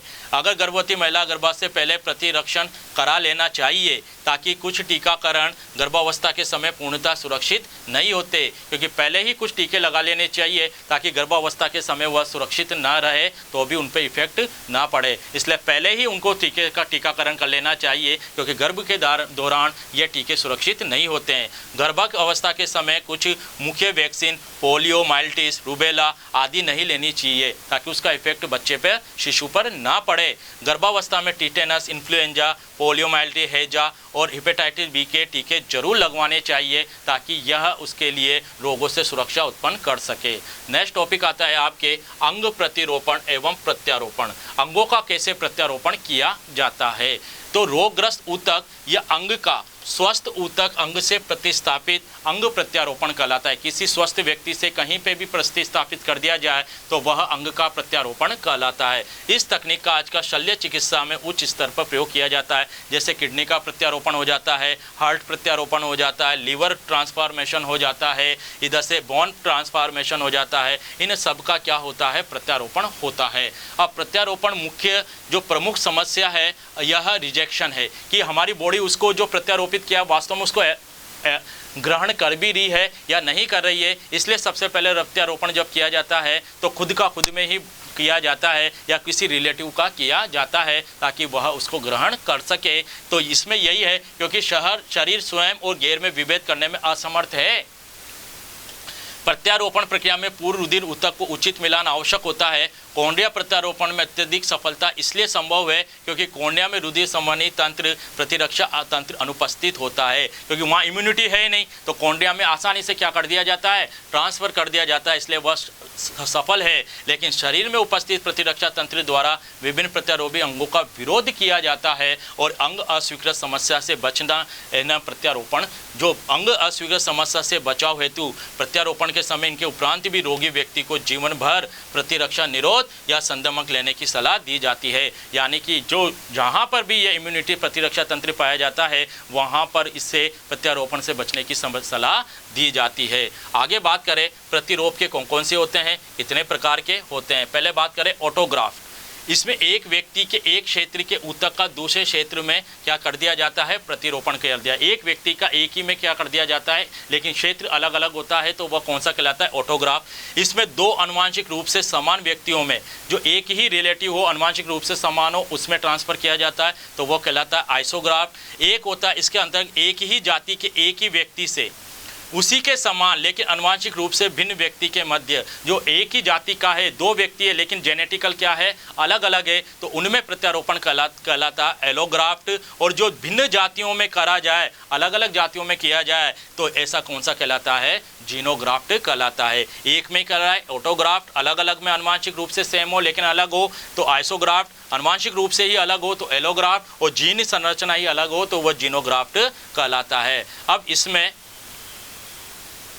इसमें कई अस्वीकरण, रिजेक्शन होता है कि यह जो होता है रिजेक्शन कैसे होता है, यह स्वीकार कैसे नहीं करता है। तो कभी कभी ग्राही शरीर प्रत्यारोपण को अस्वीकार कर देता है, किसी भी रुधिर को किसी भी शरीर में नहीं चढ़ा सकते, इसके लिए समान रुधिर वर्ग कारक होना चाहिए। तो अस्वीकार को रोकने के लिए कई रोकने के उपाय निम्नलिखित है, जैसे ऊतक मिलान, टिश्यू मैचिंग कराना पड़ता है पहले, कि वास्तव में शल्य चिकित्सा से पहले ऊतक मिलान आवश्यक है। संबंधित एवं गैर संबंधितों में कितना अंतर है, यह ऊतक मिलान से ही स्पष्ट होता है कि वास्तव में उन दोनों बॉडी का ऊतक का मिलान हो रहा है या नहीं हो रहा है। उसके बाद क्या किया जाता है, जब अस्थि मज्जा और लसिका ऊतक को एक्स किरणों से विकिरणित किया जाता है तो ये आरबीसी कणिकाओं का उत्पादन रुक जाता है। इसलिए रोगों को निवारण के समय विकिरण से बचा जाता है क्योंकि संक्रमण का खतरा रहता है। तो हमें एक्स किरणों जो हमारे अंदर एक्स किरणें डाली जाती है उनसे हमें बचना होता है, क्योंकि वह क्या करता है, वह विकिरणों से बचा जाता है क्योंकि वह संक्रमण फैला सकती है, इसलिए हमें ज़्यादा से ज़्यादा उससे बचा जाना चाहिए। प्रतिरक्षा का भी क्या करना चाहिए, हमें संदमन करना चाहिए, क्योंकि यह रसायनों के प्रयोग पर सिद्धांत पर आधारित है जो प्रतिरक्षा तंत्र की सक्रियता को रोकता है। यह अंग प्रत्यारोपण अस्वीकार में देरी से होता है, लेकिन इस तकनीक के साथ समस्या यह है कि रोगी अनेक प्रकार के संक्रमण के अति संवेदनशील हो जाते हैं। ये देखा गया है कि प्रतिरक्षा दमन से रोगी कैंसर के विकास के लिए उन्मुख हो जाता है। एक्चुअली क्या होता है, जब प्रतिरक्षा का ट्रांसफॉर्म होता है तो वह इम्यूनिटी पावर क्या हो जाती है, कम हो जाती है, और जब इम्यूनिटी पावर कम हो जाती है तो अनेक प्रकार के संक्रमण उसको क्या हो जाते हैं, घेर लेते हैं, जैसे कि कैंसर के विकास के लिए उन्मुख हो जाता है और कैंसर का विकास बढ़ जाता है। तो ये तो दमन था। नेक्स्ट आती है स्टेम कोशिकाएं। हमारे अंदर स्टेम कोशिकाएं पाई जाती है जिसे हम बोलते हैं स्तंभ कोशिका। स्तंभ कोशिका जो होती है यह तकनीक तेजी से बढ़ता हुआ क्षेत्र है। इसमें क्या होता है, कोशिका जीव विज्ञान के अनुवांशिक के संयोग से विकसित हुआ है। यह कोशिका विज्ञान और अनुवांशिक विज्ञान, इन दोनों के संयोग से कौन सा विज्ञान क्या संभवित हुआ है, स्टेम कोशिका का निर्माण सम्मिलित हुआ है। और ये जो है यह सूत्री विभाजन द्वारा विभाजित होने की अपार क्षमता होती है। इसमें कई क्षमताएं होती है स्तंभ कोशिका में, स्टेम कोशिका में, जो लगातार कैसी होती रहती है, विभाजित होती रहती है। अस्थि मज्जा से प्राप्त ये कोशिकाएं आजीवन भर शरीर में रुधिर कोशिकाओं का निर्माण करती है। यह अस्थि मज्जा में पाई जाती है स्टेम सेल, और जीवन भर यह क्या करती है, आजीवन शरीर में रुधिर कोशिकाओं का निर्माण करती रहती है। नेक्स्ट है स्तंभ कोशिका का संवर्धन माध्यम में रख के उनका संवर्धन कैसे किया जाता है। जैसे ऊतक कोशिका का किया जाता है तो माध्यम में आसानी से विभाजित होती है और वृद्धि करती है। जैसे संवर्धन माध्यम में रखा, विभाजित होगी और कंटिन्यू क्या करती रहेगी, या वृद्धि करती रहेगी। इस प्रकार निर्मित कोशिकाओं को जिस ऊतक में स्थानांतरित किया जाता है उसकी कोशिकाओं के भांति स्वयं को क्या कर लेती है, परिवर्तित कर लेती है। जिस ऊतक में उसे रखा जाता है वैसी की वैसी वह स्वयं में भी परिवर्तित हो जाती है। और भारत में इस क्षेत्र के अनुसंधान के लिए कोशिका एवं आणविक जीव विज्ञान केंद्र कहाँ स्थित है? हैदराबाद में स्थित किया गया है, क्योंकि यह सेल के थ्रू है। कोशिकाओं का जो आणविक विज्ञान है यह सेंटर कहाँ बनाया गया? हमारे हैदराबाद में बनाया गया है। कितने प्रकार की कोशिकाएं होती है? 2 प्रकार की।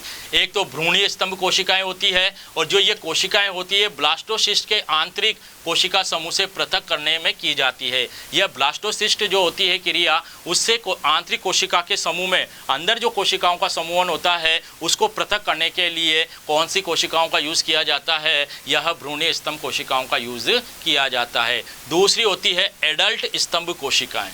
ये क्या होती है? ये कोशिकाएं भ्रूणीय विकास के बाद, जब भ्रूण का विकास हो जाता है और शरीर में विशिष्ट ऊतक जैसे मस्तिष्क आदि से ली जा सकती है। जब यह भ्रूण का विकास हो जाता है तो यह मस्तिष्क आदि भागों से इनका यूज़ किया जा सकता है। यह कोशिका बहुशक्त कोशिकाएं होती है, और इन कोशिकाओं के विभाजन से बनी कोशिकाएं वयस्क ऊतक की मरम्मत के लिए उपयोग में ली जा सकती है। तो ये कोशिकाएं जो होती है बहुशक्त होती है, और यह कोशिकाओं के मरम्मत में क्या किया जा सकता है? इसका उपयोग किया जा सकता है। तो इस प्रकार की स्तंभ कोशिकाएं कौन सी कहलाती है? वयस्क स्तंभ कोशिका कहलाती है। और कोशिकाओं के समूहन से पृथक की जो जाती है भ्रूणीय अवस्था में, वह कौन सी कहलाती है? भ्रूणीय स्तंभ कोशिकाएं कहलाती है। अब स्तंभ कोशिका को प्राप्त करने के लिए कई स्रोत हैं। कहाँ से हम इसे क्या कर सकते हैं? प्राप्त कर सकते हैं। तो स्तंभ कोशिकाएं प्रारंभिक भ्रूण की ब्लास्टुला अवस्था, जो भ्रूण की सबसे पहले ब्लास्टुला, ग्रेस्टुला, ये मोरुला वगैरह जो अवस्थाएं बनती है, तो ब्लास्टुला अवस्था से ही क्या की जाती है? यह प्रारंभ में प्राप्त की जा सकती है। इसलिए इसे कोशिकाओं को क्या नाम दे दिया आपने? भ्रूणीय स्तंभ कोशिकाएं, क्योंकि यह भ्रूणीय अवस्था में ही क्या की जाती है? प्राप्त की जाती है।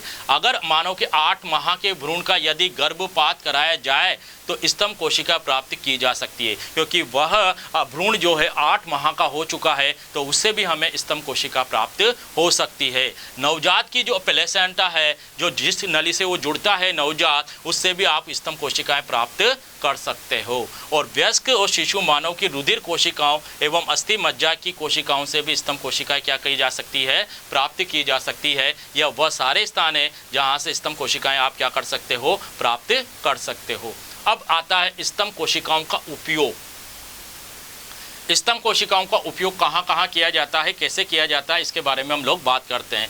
तो स्तंभ कोशिकाओं का उपयोग कहाँ किया जाता है? प्रयोगशाला में किया जाता है, क्योंकि वहाँ पर अंग तैयार करना संभव हो पाया है। उसके अलावा बीमार दिल की जगह नया दिल यानी लीवर ट्रांसफ़र करने में, खराब गुर्दों की जगह नया, मधुमेह के रोगियों को इंसुलिन देने वाले अग्नाशय ग्रंथि कोशिकाओं में विकसित की जा सकती है। इन्हें प्रयोगशाला में हड्डियां बनाने में भी काम में लिया जा सकता है। शरीर के जिन ऊतकों का क्षय हो चुका है, उनके जैसे हृदय रोग, अल्जाइमर, पार्किंसन जैसी बीमारियों का इलाज भ्रूण ऊतक के विधि द्वारा आसान हो जाएगा, उनके जगह वो ट्रांसफ़र किया जा सकता है। स्तंभ कोशिका के माध्यम से मनुष्य में विकास की प्रक्रिया को प्रत्येक चरण में प्रयोगशाला में समझाया जा सकता है, क्योंकि वहाँ पर उसका क्या किया जा सकता है? उस प्रयोगशाला में वांछित अंग उसके अकॉर्डिंग तैयार किए जा सकते हैं। दवाओं व टीकाओं का परीक्षण भी स्तंभ कोशिका से बने भ्रूण पर ही किया जाता है। तो ये सारा हमने किसका पढ़ा? स्तंभ कोशिकाएं। अब देखते हैं प्रतिरक्षा तंत्र से संबंधित कौन कौन से हमारी बॉडी में विकार उत्पन्न होते हैं। तो कई विकार है, हमने इसे कितने विकारों में बांटा है? 3 विकारों में, जो प्रतिरक्षा तंत्र से संबंधित होते हैं। तो पहला विकार जो आपका आता है अति संवेदनशील विकार, जो कि कभी कभी बाह्य पदार्थों से, देखना शरीर कभी कभी बाह्य पदार्थों से प्रति संवेदनशीलता दर्शाता है। और जब एक व्यक्ति किसी विशिष्ट बाह्य यानी कि बाहर से जो प्रतिजन आ रहा है उसके प्रति अत्यधिक संवेदनशील दर्शाता है, और यही प्रतिजनशीलता क्या कहलाती है? एलर्जी कहलाती है। हम कहते हैं कभी परागकण से एलर्जी हो गई, कभी मिट्टी से एलर्जी हो गई, किसी स्प्रे से एलर्जी हो गई, तो वह जो हमारे उसके प्रति हमने स्पेशलिस्ट प्रतिक्रिया दर्शाई, यही कौन सा कहलाता है? अति संवेदनशील विकार या एलर्जी कहलाता है। जैसे छींक आना, त्वचा में खुजली होना, श्वास नली में उत्तेजन होना, ये विकार यही होता है। और प्रत्युजन एलर्जी का कारण बनते हैं। जो ये कारक है, जैसे परागकण है, धूल के कण है, यह एलर्जी का क्या बनते हैं बच्चों? कारक बनते हैं। और यह एलर्जी अलग अलग प्रकार की होती है। ये क्रिया क्या होती है इसकी, सबसे पहले क्या होता है, मास्ट कोशिका में क्या होता है, हिस्टामिन तथा सीरोटोनिन नामक रसायनों का स्त्रवण होता है। एलर्जी जिसमें हो रही है उसमें सबसे पहले मास्ट, हिस्टामिन और सीरोटोनिन पदार्थ का स्त्रवण होगा, जिसके फलस्वरूप एलर्जी से संबंधित जो इम्यूनिटी है IgE का उत्पादन होता है। जैसे ये प्रतिरक्षी ग्राही में मांस कोशिका से मिलते हैं, उन्हें रसायन स्त्रवण के लिए प्रेरित करती है और प्रदाह अनुक्रिया के लिए उत्तरदायी होती है। जैसे एलर्जी से बचाव के लिए एंटीहिस्टामिन, एड्रेनालिन तथा स्टेरॉइड जैसी औषधियाँ भी ली जाती है। हमारे शरीर में एलर्जी से बचने के लिए सबसे पहले हिस्टामिन और सीरोटोनिन हार्मोन स्रावित होता है। यह IgE का प्रेरित करती है और IgE मास्ट कोशिका से जुड़कर उसको क्या कर देती है, नष्ट कर देती है। इसके कारण इसमें कई औषधियों का निर्माण भी किया जाता है, जैसे एंटीहिस्टामिन, एड्रेनालिन, स्टेरॉइड आदि औषधियों का निर्माण भी किया जाता है। आगे बात करें ये हमने एलर्जी की क्रिया देखी। अब एलर्जी से प्रभाव क्या पड़ते हैं। अगर एलर्जी के प्रभाव की बात करें तो इससे हमें दमा, सांस लेने में परेशानी हो जाती है ना। इसके ब्रोंकियोलिस, जो हमारी जो फेफड़े हैं उसकी कुपिकाएँ वो फटने लग जाती है और हमें एडिमा, श्लेष्मा आदि गाढ़ा स्त्रवण आता है। ब्रोंकियोलिस में संकुचन होता है, पेशियों में संकुचन प्रारंभ हो जाता है। प्रतिजन प्रतिरक्षी क्रिया रुधिर न होकर ऊतक में होने लग जाती है और इसे एनाफाइलेटिक शॉक भी कहते हैं। अचानक एनाफाइलेटिक शॉक होता है क्योंकि कुपिकाएँ सिकुड़ने लगती है, ब्रोंकाइटिस जो होता है वह रोग होने लग जाता है। हमें ये पराग ज्वर, आर्केरिया, एक्जिमा आदि कुछ अन्य एलर्जी के क्या है, दुष्प्रभाव है जो एलर्जी से होते हैं। आगे बात करें स्व प्रतिरक्षण विकार क्या होता है। जब शरीर का प्रतिरक्षा तंत्र स्वयं गैर विभेद करने में असमर्थ हो जाए, यानी कि स्वयं और अपनी कोशिका और दूसरी कोशिका में विभेद करने में असमर्थ हो जाए और यह शरीर के विरुद्ध ही कार्य करने लग जाए, तो यह स्वयं के ऊत को ही नष्ट करने लगता है और इस प्रकार की प्रतिरक्षा तंत्र द्वारा स्वयं के प्रतिजन को विरुद्ध ही क्या करता है, प्रतिरक्षी निर्माण कर लेता है और यही स्व प्रतिरक्षण कहलाता है। यानी अपने ऊतक के विरुद्ध ही खुद ही अपने शरीर में प्रतिरक्षा का निर्माण कर लेता है और यही क्रिया क्या कहलाती है, स्व प्रतिरक्षण कहलाती है। जब शरीर लाल रुधिर कोशिकाओं को नष्ट करने लगता है तो यह अवस्था पर्निशियस या क्रोनिक रक्ताल्पता कहलाती है। जब यह RBC को नष्ट करने लगता है तो यह अवस्था क्या कहलाती है, क्रोनिकल रक्ताल्पता कहलाती है। और प्रतिरक्षा तंत्र द्वारा पेशियों का नष्ट होना मायोस्थेनिया ग्रेविस कहलाता है। जो हमारे अंदर प्रतिरक्षा बनी वह हमारे पेशियों को नष्ट कर देती है, तो यह क्रिया क्या कहलाती है, मायोस्थेनिया ग्रेविस कहलाती है। अपनी बॉडी की कोशिकाओं को स्वयं नष्ट कर देना ही मायोस्थेनिक ग्रेविस कहलाती है। जबकि क्रोनिक हिपेटाइटिस में यकृत की कोशिकाएं नष्ट होती है। जबकि क्रोनिक हिपेटाइटिस जो होता है उसमें किसकी कोशिकाएं नष्ट की जाती है, यकृत की कोशिकाएं नष्ट की जाती है। जैसे हाशिमाटो रोग जो आत्महत्या होती है थायराइड की वह होती है, रूमेटिक ज्वर, मल्टीपल स्क्लेरोसिस तथा अमावती संधिशोथ, ये सही प्रकार के अपने आप में ही खुद को नष्ट कर लेना, कुल मिलाकर खुद की कोशिका को खुद के द्वारा ही नष्ट कर लेना, उसके विरुद्ध ही प्रतिरक्षा बना लेना, यह क्रिया कहलाती है। अब इससे कौन कौन से विकार है। प्रतिरक्षा के अभाव में विकार उपार्जित प्रतिरक्षा से एक से अधिक घटकों में कार्यविहीन होने से होते हैं। कई विकार होते हैं, कई रोग उत्पन्न होते हैं। ऐसे विकार जीन उत्परिवर्तन, जीनों में परिवर्तन से, जीनों में अभाव से, पोषण के अभाव से, दुर्घटना से हो सकते हैं। जैसे पहले हम बात करें SCID, यह एक डिसऑर्डर है। इस डिसऑर्डर में एडिनोसिन डीएमिनेज की क्या होती है, जीन में उत्परिवर्तन होता है, जिससे क्या होता है, एंजाइम एडिनोसिन डीएमिनेज बी और टी लक्षणुका का निर्माण में भाग नहीं लेती है, यानी कि बी और टी लिम्फोसाइट का निर्माण नहीं होता है। अर्थात इस विकार में पीड़ित बच्चों में टी और बी लिम्फोसाइट कोशिकाएं नहीं बनती है। तो जिनमें बी और टी लिम्फोसाइट कोशिकाएं नहीं पाई जाती है उसमें कौन सा रोग विकार हो जाता है, SCID विकार हो जाता है। अर्थात टी लसिकाणु न होने के कारण डी जॉर्ज सिंड्रोम तथा बी लसिका न होने के कारण एग्मा ग्लोब्यूलिनेमिया रोग हो जाता है। अगर टी लसिकाणु नहीं होंगे तो उसको कौन सा रोग हो जाएगा, डी जॉर्ज सिंड्रोम, और बी लसिकाणु नहीं होंगे तो उसको कौन सा हो जाएगा, एगामा ग्लोब्यूलिनेमिया रोग हो जाता है। इसके लिए जीन थेरेपी की जाती है। कौन सी थेरेपी की जाती है, जीन थेरेपी की जाती है। और लास्ट में आता है एड्स, जो उपार्जित प्रतिरक्षा अभाव के संलग्न में एक विषाणु जनित रोग है। तो इस तरीके से हमने इस चैप्टर को पूरा कंप्लीट किया। ठीक है बच्चों, तो आपको सबको समझने में आ गया हो।